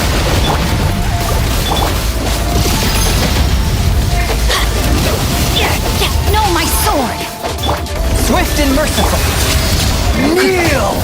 I am blade. Now, your eyes have been opened. Tremble! Let's light it up!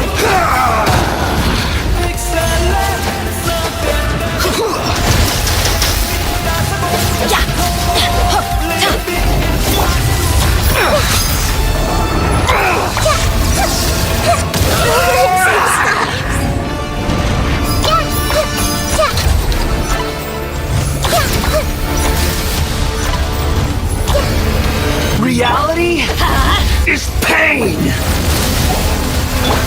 One with my blade. Spirit blade. Nice and spicy!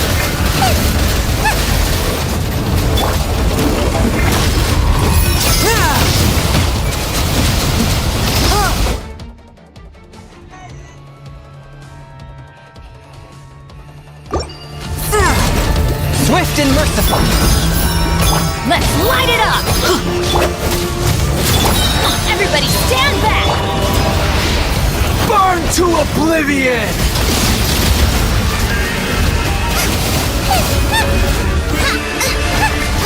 You filth!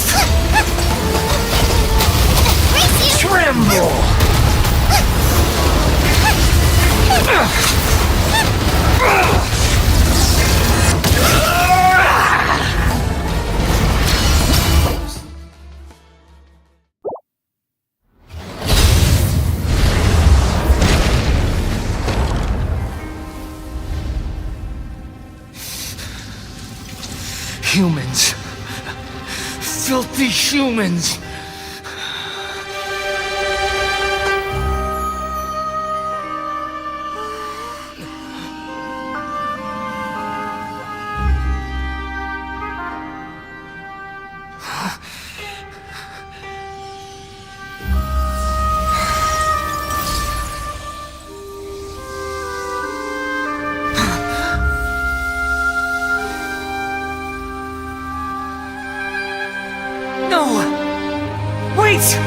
Please!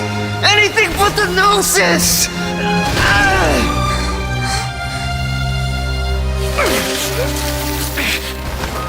That's mine! Don't even try! I'll never go back!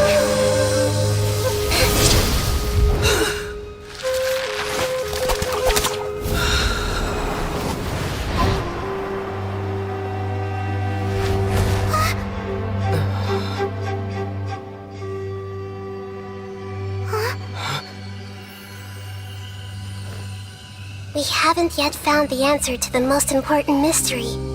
Irminsul is still waiting to be saved. With the power of another Gnosis, we may now finally understand the last memory of Greater Lord Rukkhadevata.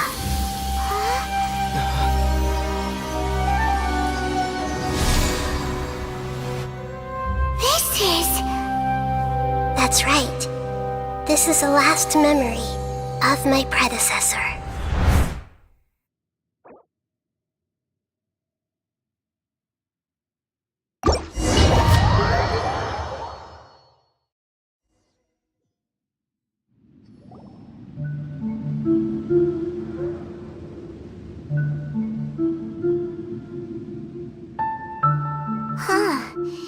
This sure seems very different from what Paimon imagined.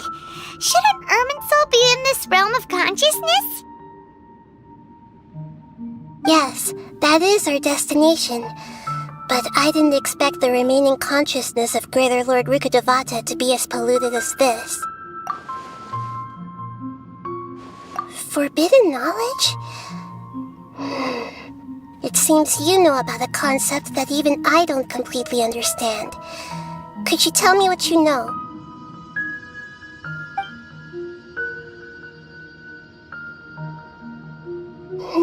Your inference seems logical enough. Forbidden knowledge once polluted the desert thousands of years ago, but was successfully repelled thanks to King Deshret's self-sacrifice and Greater Lord Rukkhadevata nearly exhausting her power. Then, a second instance of forbidden knowledge pollution occurred during the Conria Cataclysm 500 years ago. But I'm afraid it is much more serious this time, with Irminsul itself already in danger. So, if we're in the remaining consciousness of Greater Lord Rukkhadevata, and it's also been affected by forbidden knowledge pollution, then does that mean, in order to save us, Greater Lord Rukkhadevata? Yes. It's very possible that she sacrificed her life in the fight against forbidden knowledge. She didn't completely eradicate forbidden knowledge, but if it weren't for her actions, the pollution would have been far more rampant over these past 500 years. The way that everyone, including me, has forgotten everything about forbidden knowledge may very well be due to her restoration of Irminsul. I'm just sharing her pain. The pollution of her consciousness here is severe. There is madness, chaos, and pain all around us. Did she fight to resist the forbidden knowledge pollution in such terrible conditions, all the way up to her last breath? She even used her last remnant of lucid consciousness to leave a clue for us to follow. Yes, her words were distorted by forbidden knowledge, so that's all we could hear. But now, we have a chance to find the answer to this mystery. We can cross the polluted consciousness until we found the right path to meet with her lucid consciousness. And then, we'll let Greater Lord Rukkhadevata tell us the truth in person. Each of us need to be mindful of the state of our own consciousness while we are here. Even with the Gnosis' protection, we must always keep a clear mind. Otherwise, we could go mad at any moment. That's so scary. Don't worry, it should be easy enough for you to keep that mind of yours clear, Paimon. Let's go.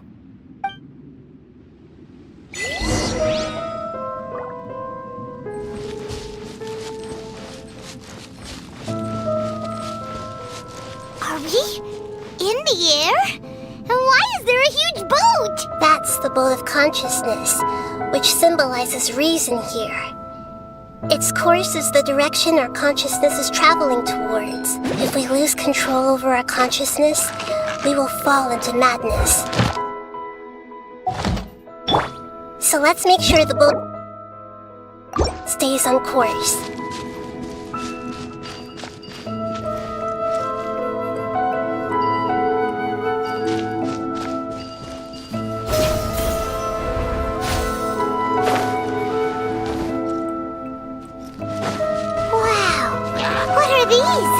The monsters seem to have been affected by them. Loba, get them! One with my blade.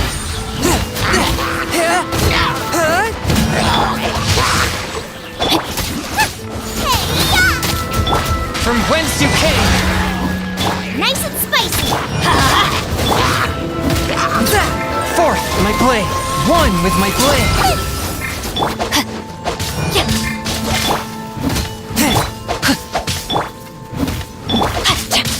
Rain outlines your fate. I'm going in! Spirit blade, attack! Witness the power of Guhua. Swift and merciful.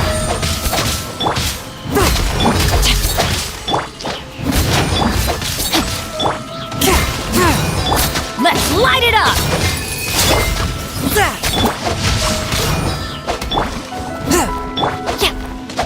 One with my blade. From whence you came.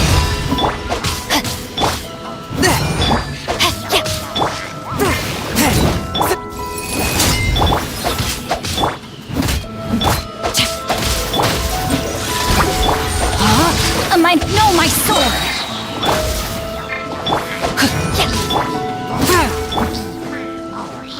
Let me weave you out. Everybody stand back! Eat this! The frying pan into the fire!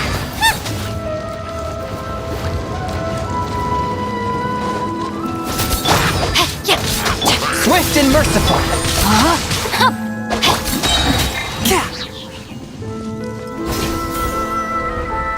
I ride on wind and cloud alike. Spirit blade, attack! Forth, my blade. A touch of frost.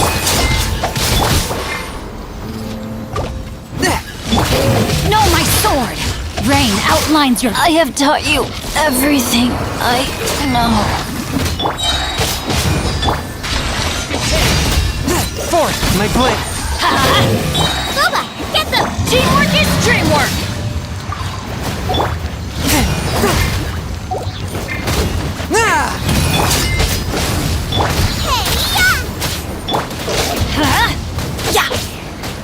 One with my blade. Spirit blade. Let's light it up! Everybody stand back!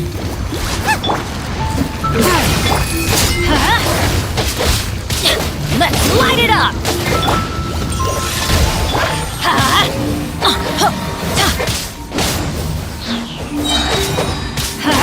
I'm going in!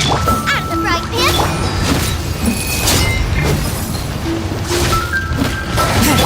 Let's light it up! You're toast!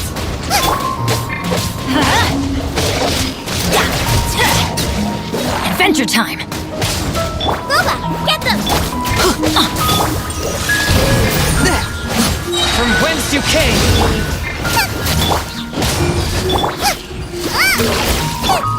Teamwork is dreamwork!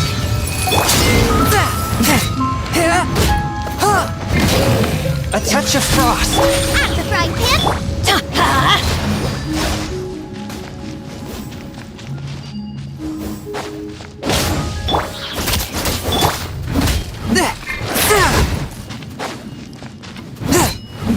and merciful. Boba, get them! Let's light it up! Hey, yeah!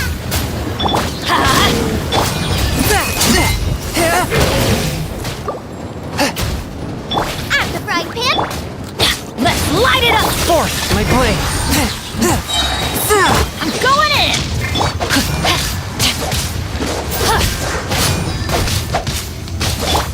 Spirit blade, attack! Look! 4-leaf sigils have appeared in the sky!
Boba, get them!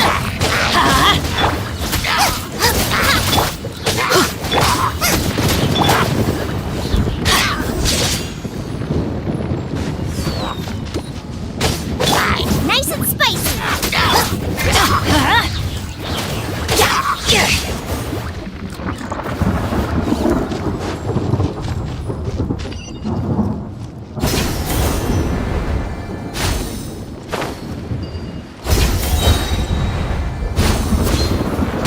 Everybody stand back!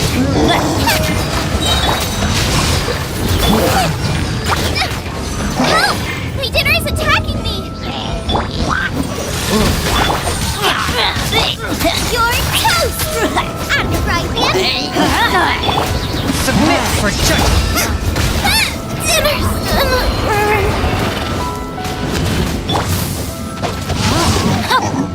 A touch of frost. Forth, my... Ring cutter! Teamwork is dreamwork! Let's light it up! Spirit blade, attack!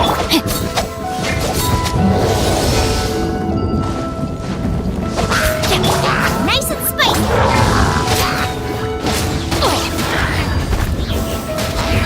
Rain outlines your fate. Know my sword! Everybody stand back! No! Did I ruin everything? Let's light it up! Witness the power of good. Not good.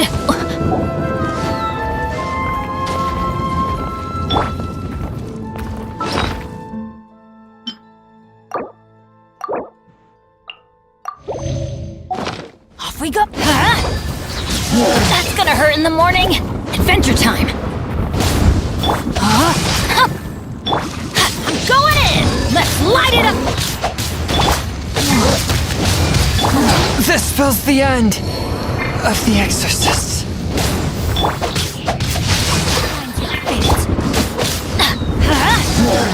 Adventure time! Yeah, let's light it up! Everybody stand back! Let me weave you a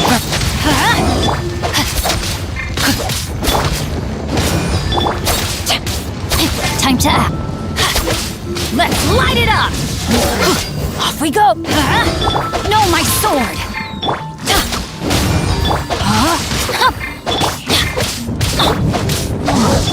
Let's light it up! Teamwork is dreamwork!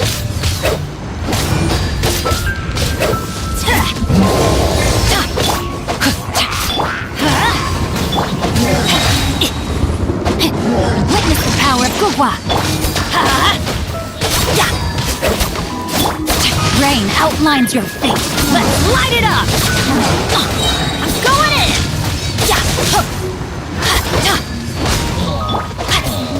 Guardian.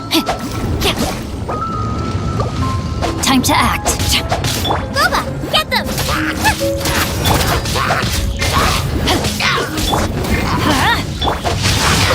No, my sword! Everybody stick! To control the boat of consciousness, we need to find the helm first.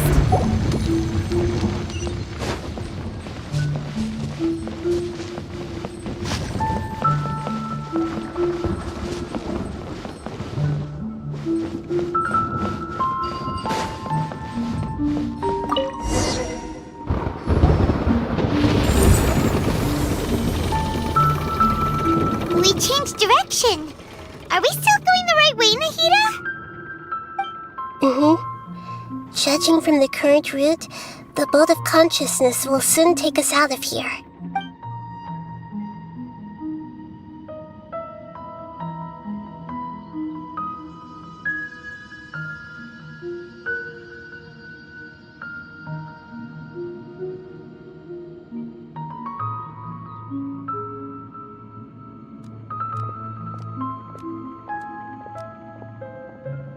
We'll be arriving at our destination soon. How are you feeling? Are your minds still intact? Huh? But everything's been completely normal for Paimon. Hopefully there won't be any more interruptions. This time, we should be able to meet Greater Lord Rukkhadevata. Are you saying you've never met Greater Lord Rukkhadevata before? No. It seems that my birth and her death took place at the same time. Otherwise, I think she would have given me a little more guidance, and I could have done a better job. Hey, you've done a great job, Nahida. Let's get out of this creepy place and go meet her.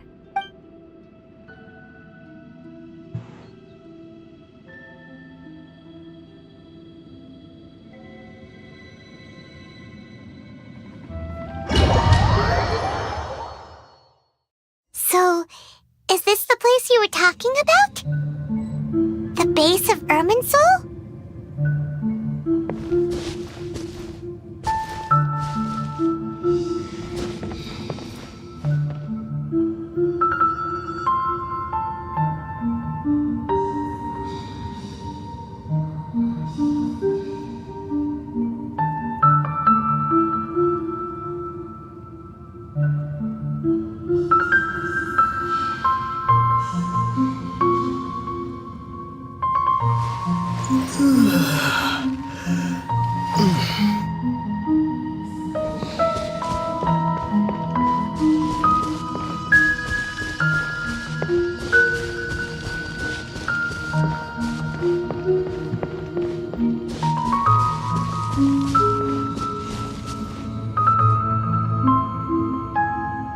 Well, this is the place.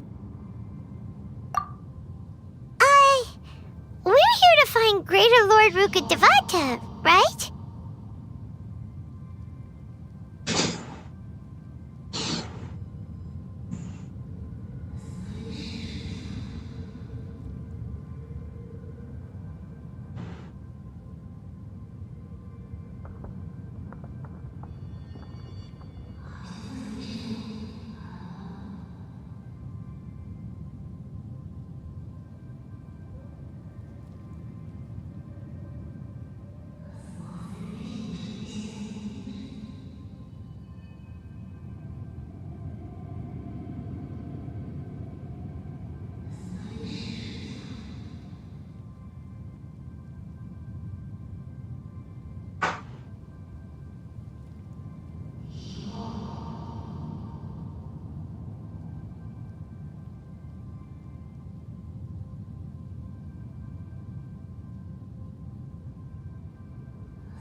But the one standing over there is... Is that Me? She looks exactly like me. Are you Greater Lord Rukkhadevata? Yes, that's me. Are you surprised by my appearance? Irminsul and the surrounding lands have been reproduced here as they were years ago. But this is just a realm of consciousness. We are manifestations of the same nature. Hence why we would appear exactly the same. We're of the same nature. Because you are me, and I am you. You are me in the new samsara. The new samsara? As Greater Lord Rukkhadevata, I'm the avatar of Irminsul. And you are the purest branch snapped from Irminsul. Imagine it this way. Even if a tree dies, its branches will eventually take root and grow. I'm merely the remaining consciousness of Greater Lord Rukkhadevata. The real me has presumably died a long time ago.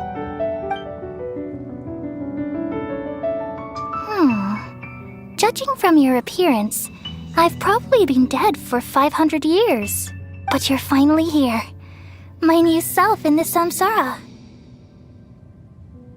If this is true, then am I going to be a great Archon like you someday? Though we share the same nature, our fates are bound to be different. All things have their own fate. When a branch grows into a mature tree, it won't be the same as the original tree. That's why fate is the ultimate knowledge, isn't it?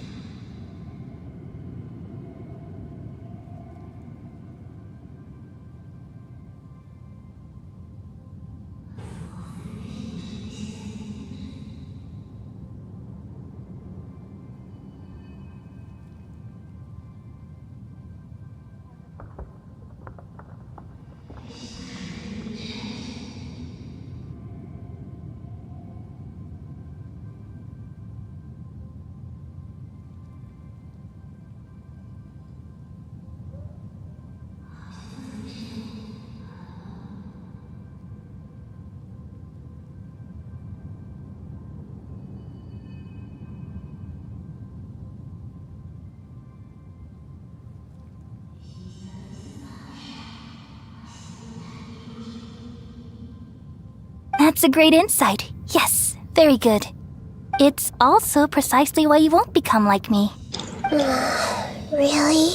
But perhaps you may become an even greater Archon than I. I already see a determination in you that I didn't possess in my time. And the future that it leads you to will be yours alone, along with the blessings from your past experiences. Don't worry. The growth of wisdom is like that of a plant. You only need to wait quietly for the flower to bloom. Come to think of it, the sages never had the faintest inkling of the meaning of wisdom. Thank you. Nothing makes me happier than discovering that the Archon I always admired was in fact myself in another fate. It's so nice to speak with you, Greater Lord Rukkhadevata. I've always wanted to meet you. The feeling is mutual. From the moment I snapped the branch off Irminsul and created you, I've also looked forward to talking with you. Could you tell me why you wanted to create me? And what exactly happened when you died? Ah, I see. You're here seeking answers, right? Everything that day, even the sky itself, changed into a color like this. At that time, the seven were all summoned to the nation of Conria. Except for me. I had a more important task to attend to. I had to protect Irminsul. The disaster occurred together with the pollution of forbidden knowledge. At that very moment, with my consciousness connected to Irminsul, I sensed something was wrong.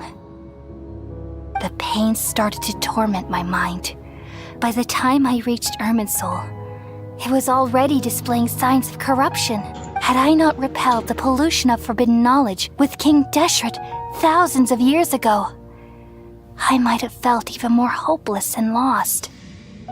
So what exactly is forbidden knowledge?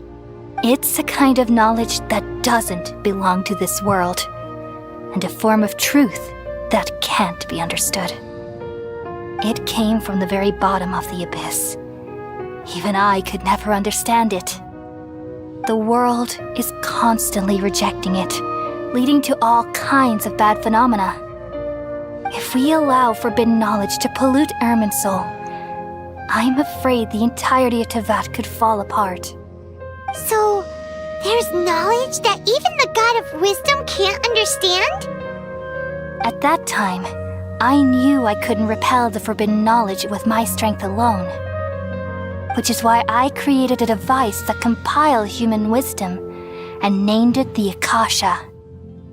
It's truly the world's most amazing invention.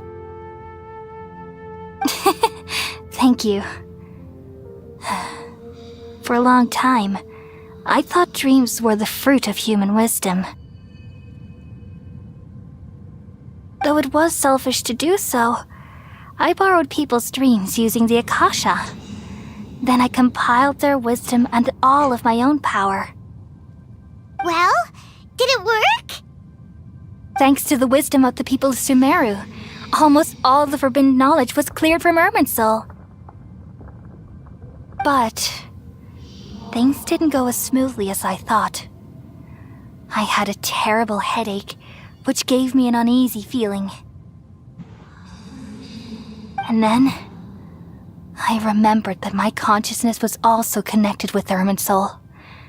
It brought me knowledge and wisdom, but vile corruption as well. From the very beginning, my existence had been polluted by the forbidden knowledge.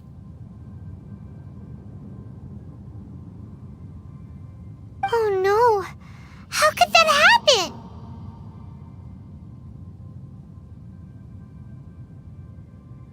I've experienced that pain in your consciousness. It must have been a horrible experience. Yes, but my feelings weren't important. The important thing was that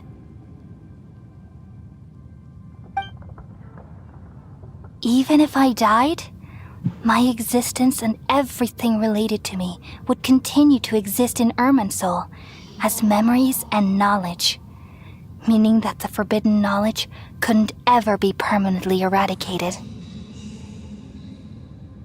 And there's no way for me to eliminate myself. It would be a sort of paradox. So, I took the purest branch of Irminsul as my incarnation in the next samsara, and left a trail of clues.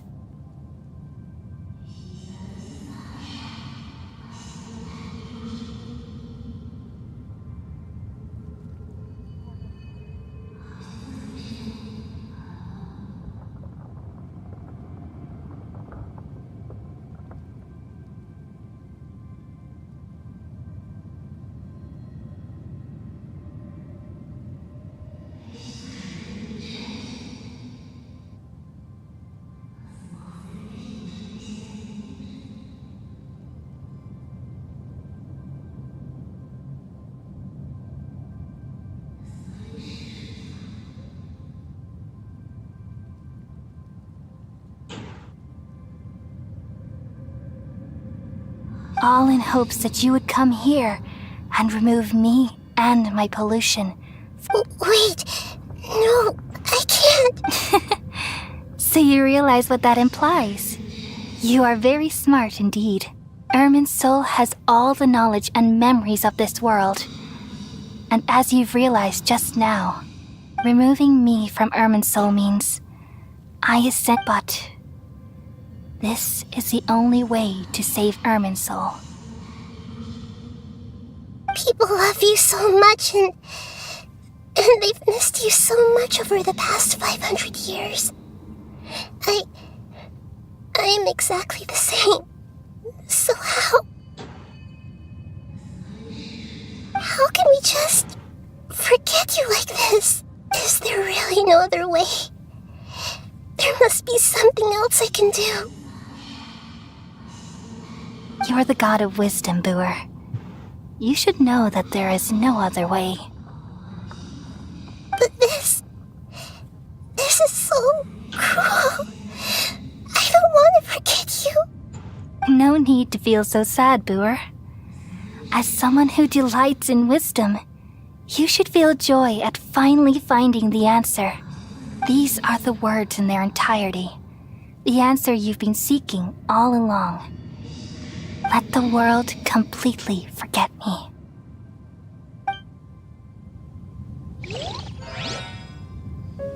We all nestle under the great tree of wisdom, peering out to perceive the world. From the earth and from the rain, we perceive its wonders, until we become a white bird to perch atop a branch, and finally snap off the most important leaf. Once upon a time, I alone dreamed in this world. In my dreams, everybody would also dream after they fell asleep.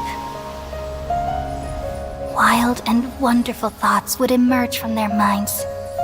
Some tumbled to the ground, and others floated to the sky, connecting all things in the world into one dazzling net. Among a plethora of worlds were numerous smaller worlds, all of fate, finding within the tapestry their brilliant glow. I gradually understood that these indescribable and constantly changing things are the most profound things in the world. Only they can completely repel the madness. Only dreams can awaken consciousness from the deepest darkness.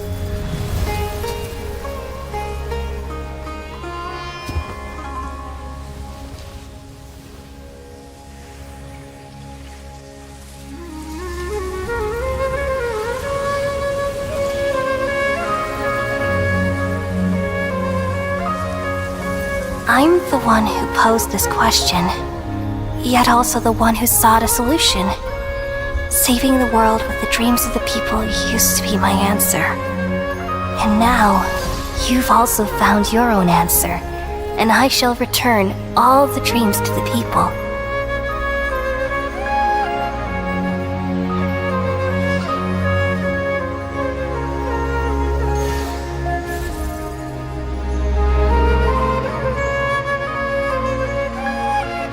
Goodbye, people of Sumeru. May you be blessed tonight with the sweetest of dreams.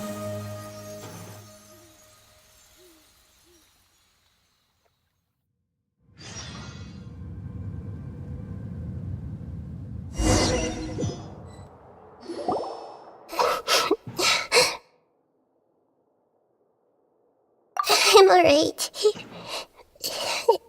I'm just a little confused. We've just saved the world, right? So why am I crying? I don't know where this feeling inside of me is coming from, but I feel very sad. Just now, we used the power of two Gnosis to successfully connect with the Irminsul consciousness from 500 years ago. Then, we removed the remaining pollution from Irminsul. Yeah, what's wrong? Weren't you there just now?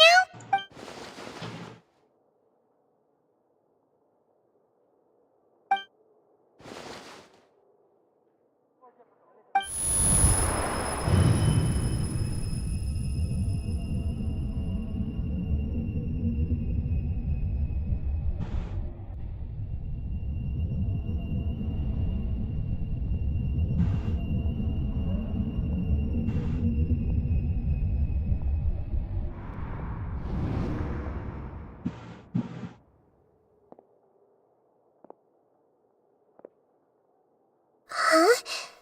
That sound. Traveler! Paimon! I've been waiting here far too long. But finally I have the chance to be alone with you. All the precious time I wasted has finally paid off. The doctor! What have you done? Just a type of sound wave that can quickly put defenseless people into a dream. As I expected, it doesn't have any effect on gods. This is the only thing of interest I found among the sage's research. I thought I'd take it for a little spin. Don't worry. I know you would never forgive me if I actually killed them. I'm here to negotiate with you. Naturally, I won't do anything dangerous that could potentially damage our relationship. Negotiate with me? I heard you had already left Sumeru. Why are you here again now? I left Sumeru, but I also stayed in Sumeru. Even the God of Wisdom is restricted by the habits of cognition. How disappointing. You mean there are many different versions of you in this world? An astute guess. Even the same individual will have different cognitions at different ages. A long time ago, I made a major decision in hopes of preserving all my perspectives of how I observed the world. Observation is the first step of any experiment, but observing the current world doesn't satisfy me. It lacks an important dimension, that of time. So I saved segments of all my ages and made them into independent individuals. That's all there is to it. Indulge me. How does the God of Wisdom find my method of seeking knowledge? It's an insult to the very concept of life. Life inherently has many rules and restrictions, each with its own significance and reason to exist. They can't be broken on a whim. Good. Amazing, even. Indeed, it's difficult for humans to make peace with themselves, not to mention oneself from a different period. Since you're in the academia, why wait until now to show up? You could very well have stopped us and helped that fake god. Simple. Let me ask you this. Would any staff member ever help the subject in the middle of an experiment?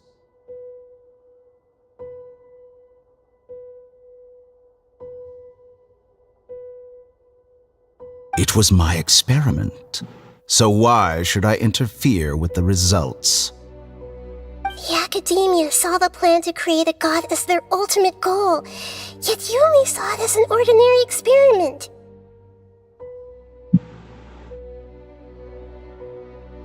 You really are crazy.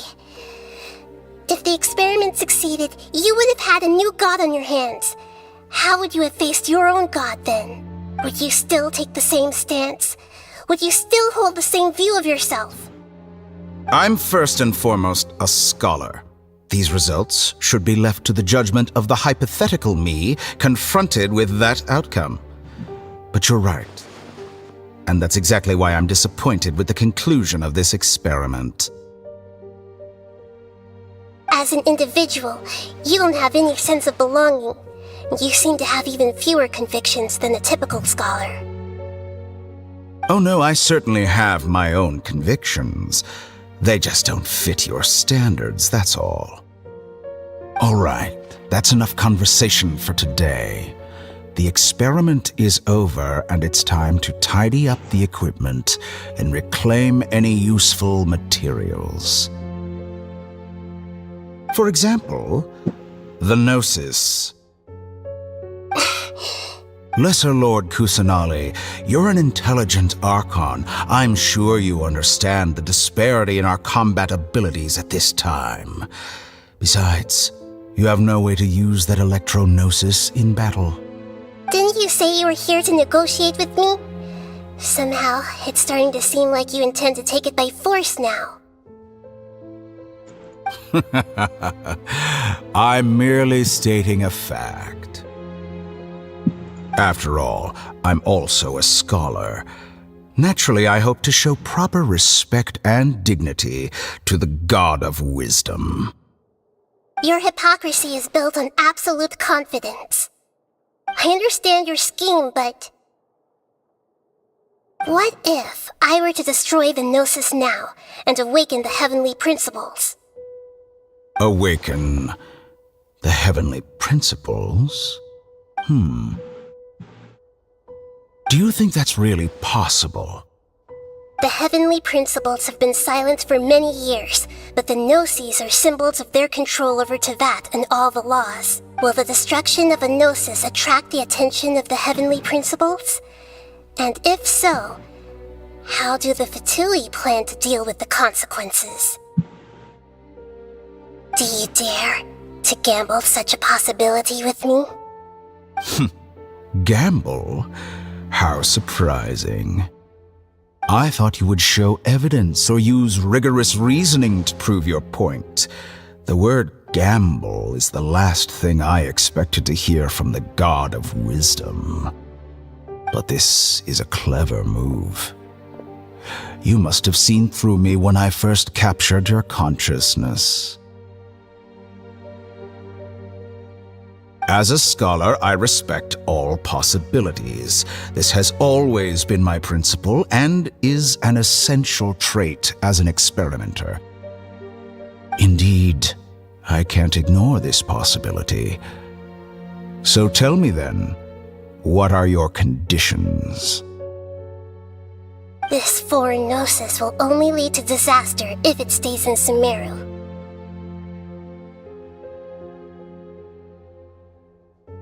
But this Electro-Gnosis is the prize I obtained after defeating one of your fellow Harbingers. Now, as the one who initiated this cascade of events, shouldn't you pay the corresponding price? Price? Interesting. What price would you have me pay? How about erasing all your other segments? So this is how you wish to restrict me, the most threatening opponent of the Nation of Wisdom. What you request of me is like plucking out the eyes I have placed in the dimension of time. Segments are extraordinarily difficult to make. They require extremely rare resources and enormous amounts of time and effort, requiring me to destroy them all here and now. Bravo. A suitably wise decision on your part. Yes, how very interesting. Can I assume that you have long been wary of me? Among all the versions of me, this segment you see now is the most selfish. If it weren't me, your idea wouldn't have worked. What did you see when you were imprisoned? You were observing me, and that's how you know I've long grown tired of their doubts and endless arguments. Like you said, it's difficult to make peace with yourself.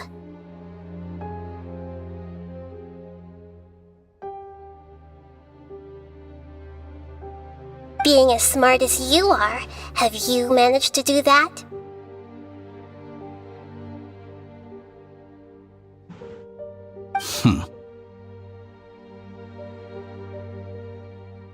I see. If you think all those versions of me are worth a gnosis, then deal. You sure didn't hesitate much.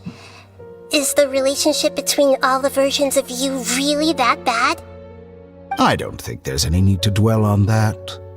The surplus versions of me can be exchanged for a gnosis.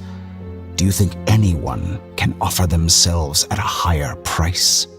Besides, with my abilities, it's only a matter of time until I find better perspectives. Perhaps it's best to say, you're just temporarily ahead. But what I'd like to know is, how can you be sure that I've really erased them? I can see your remaining honesty.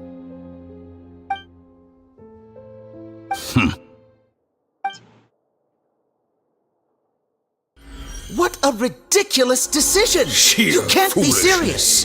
How could I have been so short-sighted? You think this is the end? Wait, I'll have Please wait. You'll make Good this moment riddance. count. You will regret this. Well, have you confirmed that it's complete? Here, take it.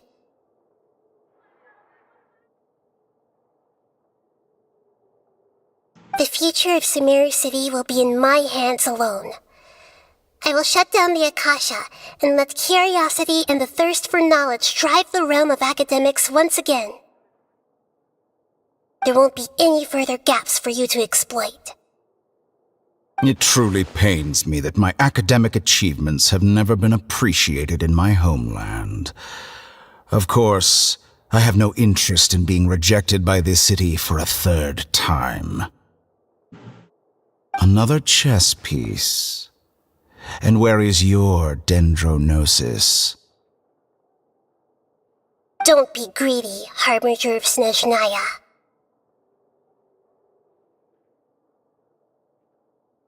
No, this is a different transaction. If you intend to turn off the Akasha anyway, then there's no further use for the Gnosis of Sumeru, is there? Besides, isn't it the Archon's duty to deliver what's desired of the Seeker? Oh, judging from your expression, you don't seem to find the idea very agreeable. Then let's think of it this way.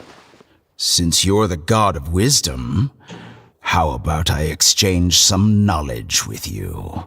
People exchanging knowledge with the God of Wisdom is the stuff of legends. Yet here you wish to exchange knowledge for the God of Wisdom's property. Arrogant as that is, it has piqued my interest. Let me ask you, have you in all your mighty knowledge ever heard the rumor that the skies of Tevat are fake?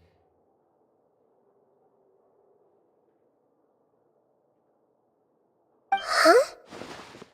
That's the secret hidden by Irminsul concerning the truth of this world. Once I finish telling you about this, it will be time for me to say goodbye. With negotiations, we've all gotten what we wanted. I'm very glad I got to meet you like this. Your arrogance may know no bounds, and convictions may mean nothing to you. But I'll still listen to what you have to say.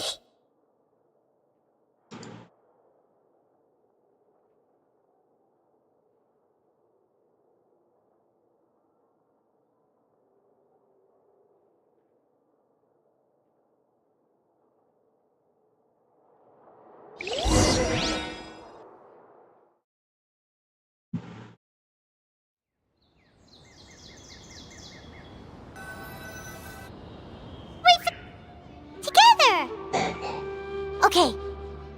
Wake him up.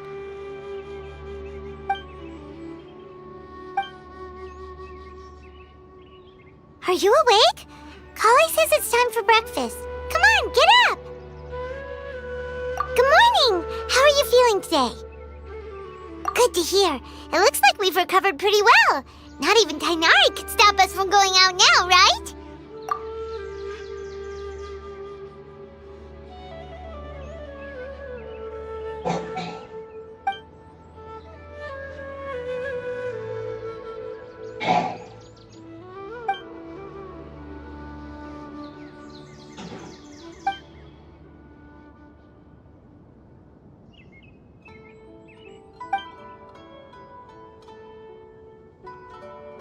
Traveler, let's go!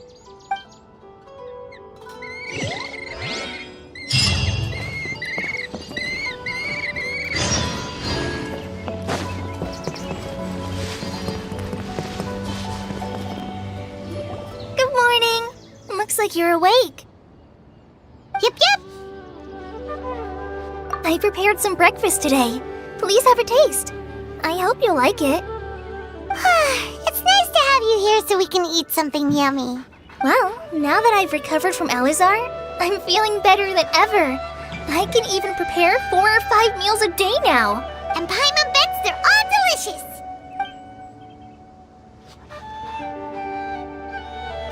By the way, someone brought a letter for you after you went to sleep last night. Nope. Paimon wanted to read the letter with you after you woke up, so Paimon didn't open it. Alright, let's read it now. Oh, it's from Milu! Ahem. We're going to hold a feast at the Grand Bazaar and celebrate Sino's reinstatement as the General Mahamatra. As heroes of Sumeru, please be sure to attend. I'll wait for you. The date of the banquet is written on the back. It's in 2 days. Oh, I've also heard that you've become heroes here as well. That's amazing. Everyone's aware of your abilities. There's no need to be modest. Anyway, let's go to the Grand Bazaar to have a look. Oh, before you leave, be sure to inform Master Tainari.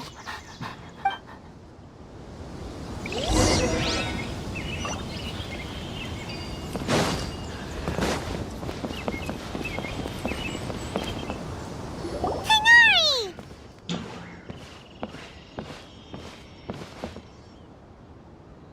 Ah, good morning. How do you feel today? We feel much better. How about you? I'm recovering well, thanks for asking. But from the looks of it, you seem to be already busy with work again. It's fine. I'm not that busy, really. The Elazar patients have recovered, as well as Hypatia. For now, I only need to tend to my Forest Watcher duties. It seems once Irminsul started getting better, everything else started to recover too. Yes, but there are still some residual effects. The withering is one example. Though it won't spread anymore, the existing zones won't just disappear. We forest rangers will still need to do the work. By the way, we have some good news. Sino got his position back. This news is hardly new. He had already mentioned it to me before. Huh? You mean he was already here? Why didn't he come to say hi to us? He visited once, but he was afraid of disturbing you while you were resting. He just asked me a few questions and left. Then you probably already know all about the celebration feast. Celebration feast? No, I haven't heard anything about that. Huh? But didn't Milu say in her letter that they would celebrate Sino? He didn't tell you? Perhaps. Or, alternatively, he doesn't know about it either. Come to think of it, Sino doesn't seem like the type who'd enjoy a celebration feast.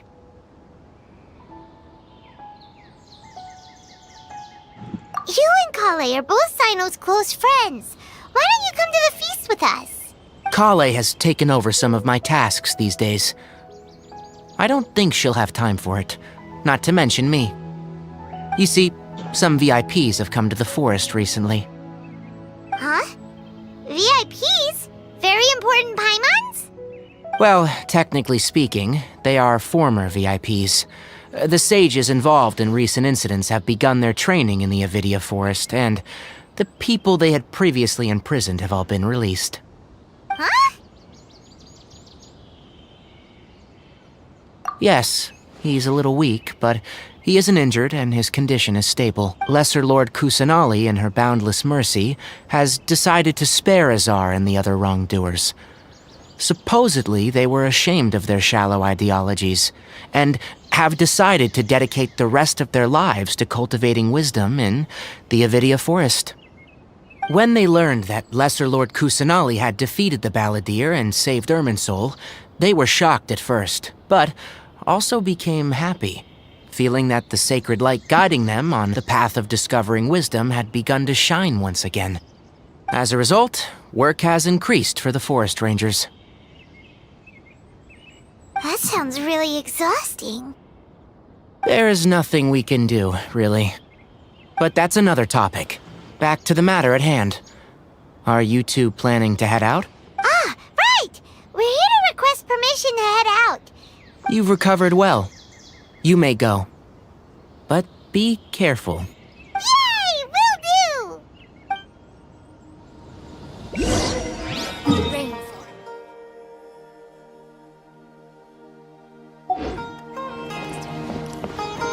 I'll start with these questions.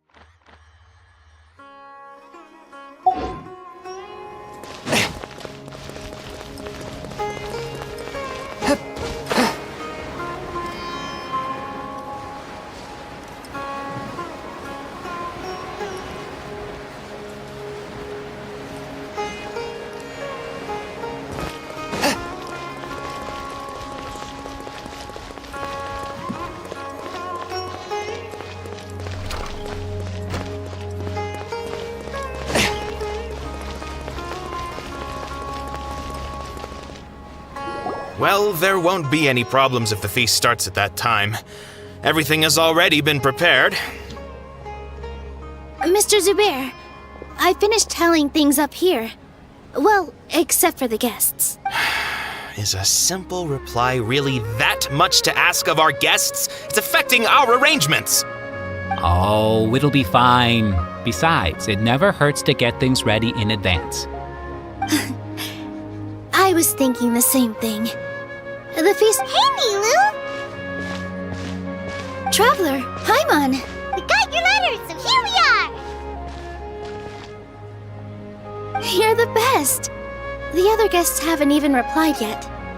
Huh? Are we the only ones that have arrived? Yeah, I had someone deliver letters to all of our guests. But maybe everyone is still busy with other things. Look, I get it. Sumeru is in an extremely important period of transition right now, but even if your friends are important figures, they shouldn't just ignore your request like this. Nilu is Sumeru's #1 celebrity, after all. You have no idea how happy I am to talk to people with good taste. If you consider enjoying Nilu's dances having good taste, then almost everybody has good taste. Because Paimon thinks everybody will love her performance. That's right. We all think she's amazing too. Nilu is an absolute favorite among those of us who frequent the Grand Bazaar. For Outlanders, you have a great eye. Master Zubair, let's have a vote for the most outstanding audience members next time. I think these two may win. Nonsense! It is not for us to determine the value of an audience. But indeed, we could try giving gifts to people with particularly good taste. I heard there's a device in Fontaine called a camera that can record people's appearances as pictures. Such pictures would make superb gifts.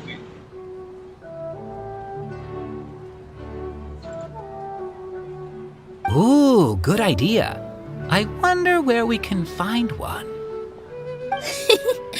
You guys are so funny. There's really no need for that. I'm sorry. There's always a lot going on at the Grand Bazaar. Yeah, and that's why I love it here.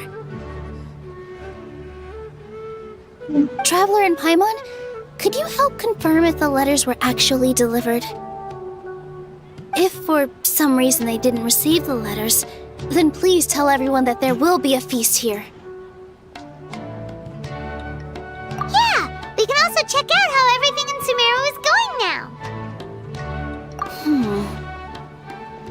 When I wrote the letters, I heard that Dia was in Port Ormos, and Alhaitham was at the Academia. As for Sino, we've only heard that he appears at the Academia from time to time. I'm not too sure about Ramon's whereabouts. My guess is that he's with Dia. As for Dunyarzad, I just hope she's feeling better. I sent her a letter, but I was afraid of disturbing her. If you have to— Okay, got it. Let's go, Traveler.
haven't seen Alhaitham anywhere.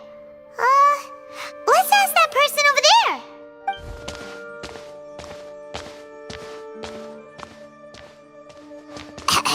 Hey there, have you seen Alhaitham around? Yes, it seems Scribe Alhaitham has gone to the House of Dana. You should be able to find him there. But you're already the second group of people I've seen looking for him today. He must be... Oh? Who else was looking for him? Mr. Cave was just here asking about him. You wouldn't believe how terrible their relationship is. And now you two are here. Don't tell me everyone's here looking for gossip about the sages. No way! We're strictly here on business. Ah, I see. Sorry, I thought maybe everyone's as interested in rumors about the sages as I am.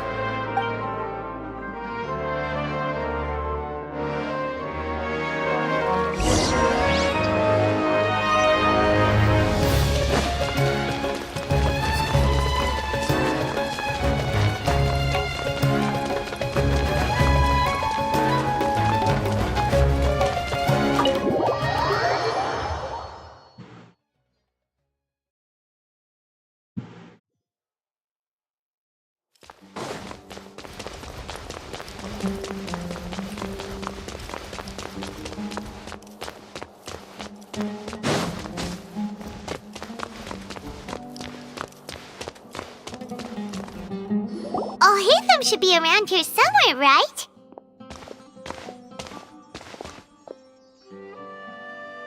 Oh, he's over there! But it looks like he might not have time for us. Just put down that worthless book and tell me what happened in the academia. This is not just some worthless book. Do you have any idea how difficult it is to find a physical book like this in Sumeru? It doesn't matter. It's probably just another thing that you used your authority to get your hands on anyway. Just put it aside. Listen, I came back today only to hear that the sages have disappeared. Oh, you sound surprised. I thought you would already know the inside story. Would I be here asking you if I knew? You're the scribe, not me. So just tell me what you know already. Well, I almost became a sage. Huh? Oh, don't sound too surprised now. You're the renowned Kaveh, light of the Ksharawar. Besides, as a master builder and craftsman, chances are you'll be appointed as a sage too. Why do I feel like you don't really mean it? Huh. What makes you say that? Why would you question my heartfelt sincerity? Maybe it's because you've never said anything good about me before. Yeah, well, I share a similar sentiment, and anyone who knows you as well as I do would surely do the same. Oh, you... See? This is why I hate discussing anything with you. Your ridiculous and arrogant attitude always gets in the way.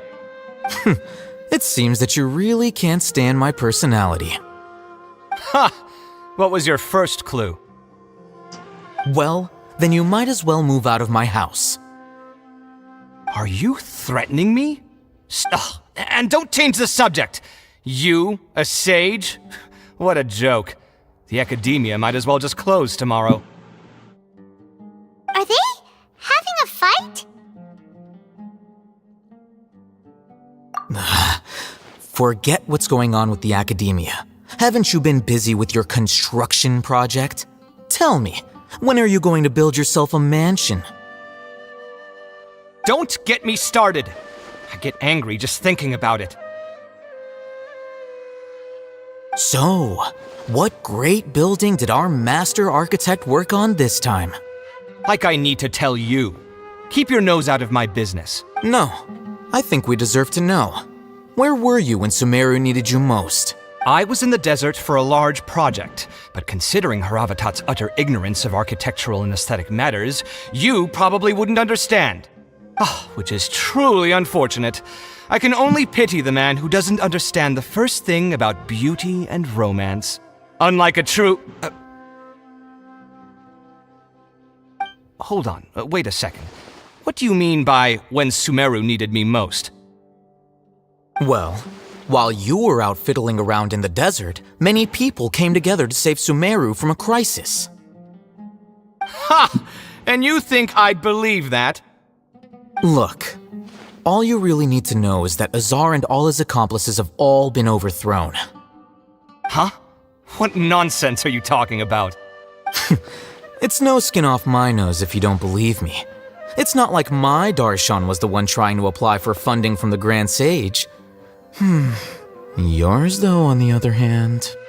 You know what? I'll ask around. I'm sure someone knows what's going on here. You're dead if I find out you're lying to me.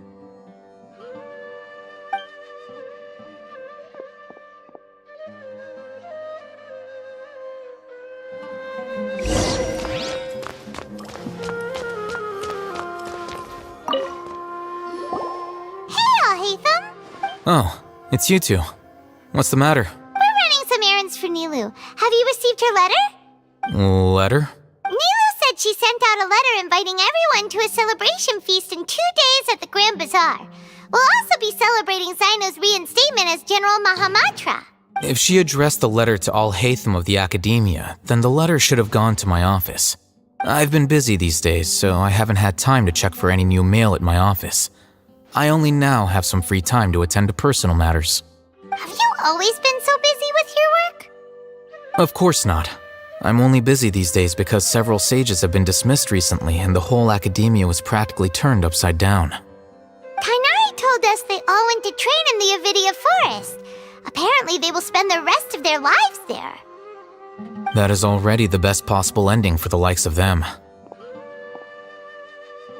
4 of the 6 great sages were possessed by their desire for power and attempted to create a new god. In order to pull it off, they even imprisoned the other 2 rational sages. To imagine such things could take place in the academia. I don't know where to begin. Yeah, you're right. Feels kinda strange to hear them called that after all this time. But then again, the 6 great schools sounded pretty impressive too. Yes, at least that's how they're supposed to sound. It's said that when the Academia was first founded, the Dendro Archon herself established the 6 great schools, each representing one of the 6 different types of wisdom. Numerous Darshans have sprung up and faded. Only the 6 Darshans, attaching themselves to the 6 great schools, have stood the test of time and obtained permanent seats in the Academia. Now, the 6 Darshans are nearly synonymous with the 6 great schools, and the leaders selected for the schools are the 6 great sages. Among the 6 great sages, there is one central leader, the Grand Sage. Unfortunately, only the sages from Vahumana and Amorta remain now. They were imprisoned for opposing Azar and were only rescued after Azar's downfall. So who's managing things in the other 4 schools now? Do they need to find someone new? Yes. Normally, new sages are selected based on a strict set of criteria. Oh, didn't you just say something about becoming a sage? If they pick you, then we'd have a huge connection in Sumeru. Yes, about that. You didn't let me finish my sentence. The person in charge of personnel affairs nominated me to be the Grand Sage in place of Azar and help Lesser Lord Kusanali manage the Academia. But I refused. Huh? But why? Can't you be a little more ambitious? I'm not even interested in being one of the 6 great sages. Like I said before, I don't like being a leader. Oh, all right. So are you busy these days trying to find others to take the job? That's not my job either. I'm only responsible for handling important affairs within the Academia before the new sages take office.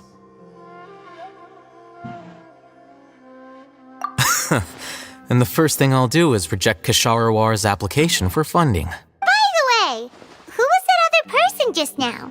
Is he your friend? Do we look like friends? Paimon doesn't know. That's why Paimon's asking. His name is Kaveh, my roommate. You could say he's the representative for Ksharawar scholars.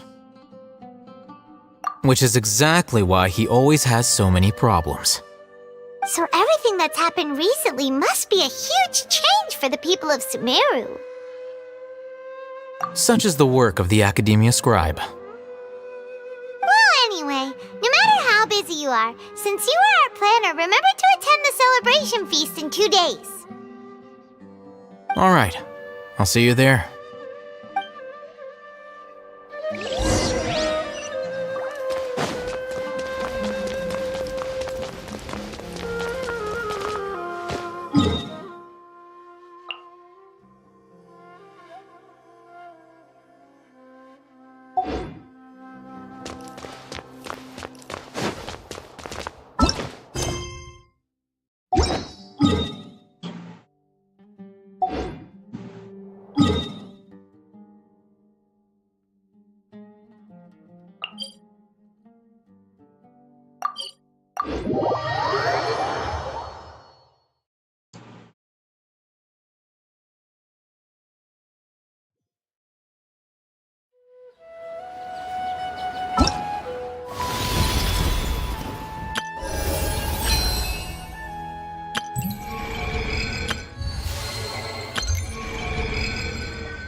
I know. Present!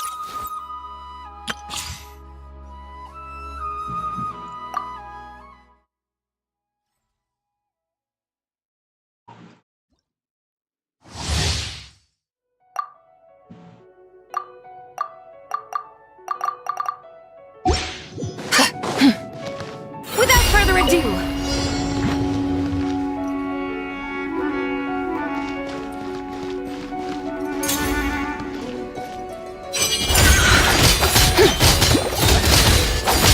lofty wisdom will show us the way. Be cleansed.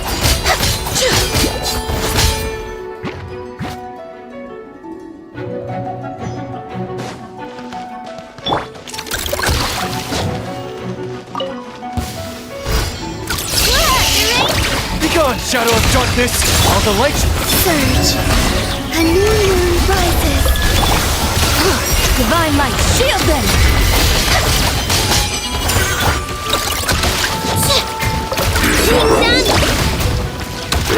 Behold, the dawn! Go get him, mates! Moons converge. Flame. Lofty wisdom will show us the way. Without further ado. Flash attack! You're blocked! Begone, shadow of darkness! A new moon rises. Surge. The sky's blue, the blaze moon shines. Look, you ready? Whoops!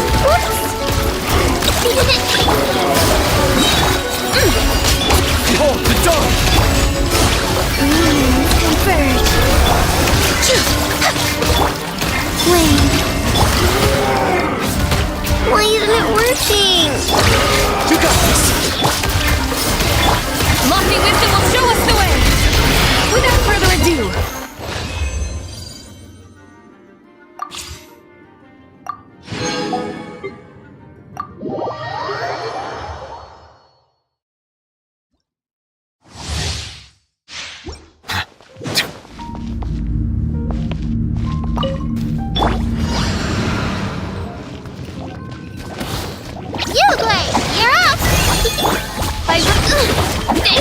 Be sanctified. Shadow Raven, let night fall! An oversight on my part. Swirl, Mark 2!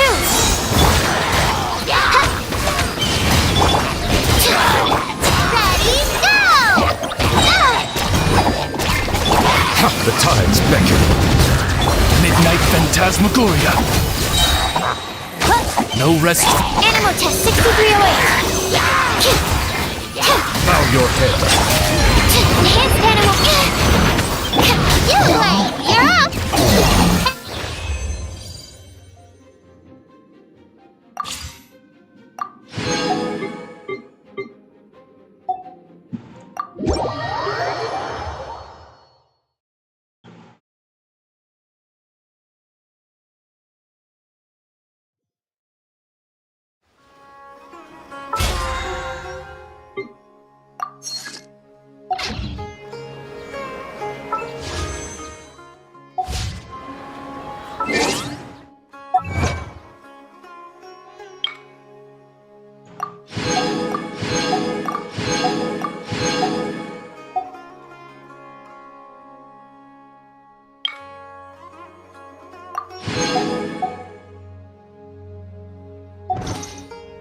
take my meals cold to quiet the spirit and calm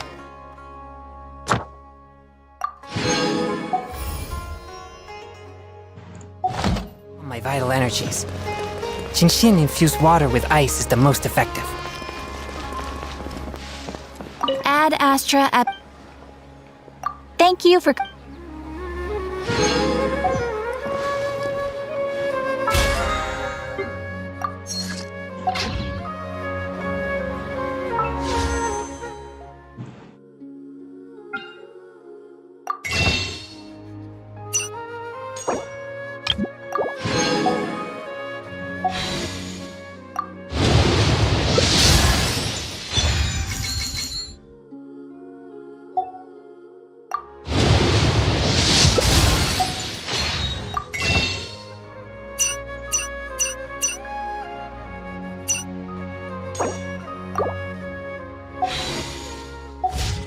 Exorcism uses thaumaturgy and martial arts to conquer evil.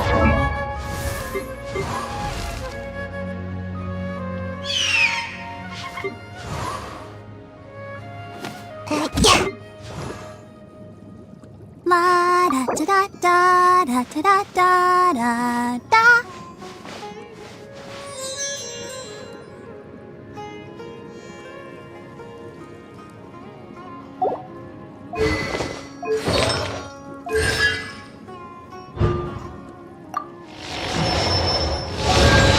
There are other means to the same,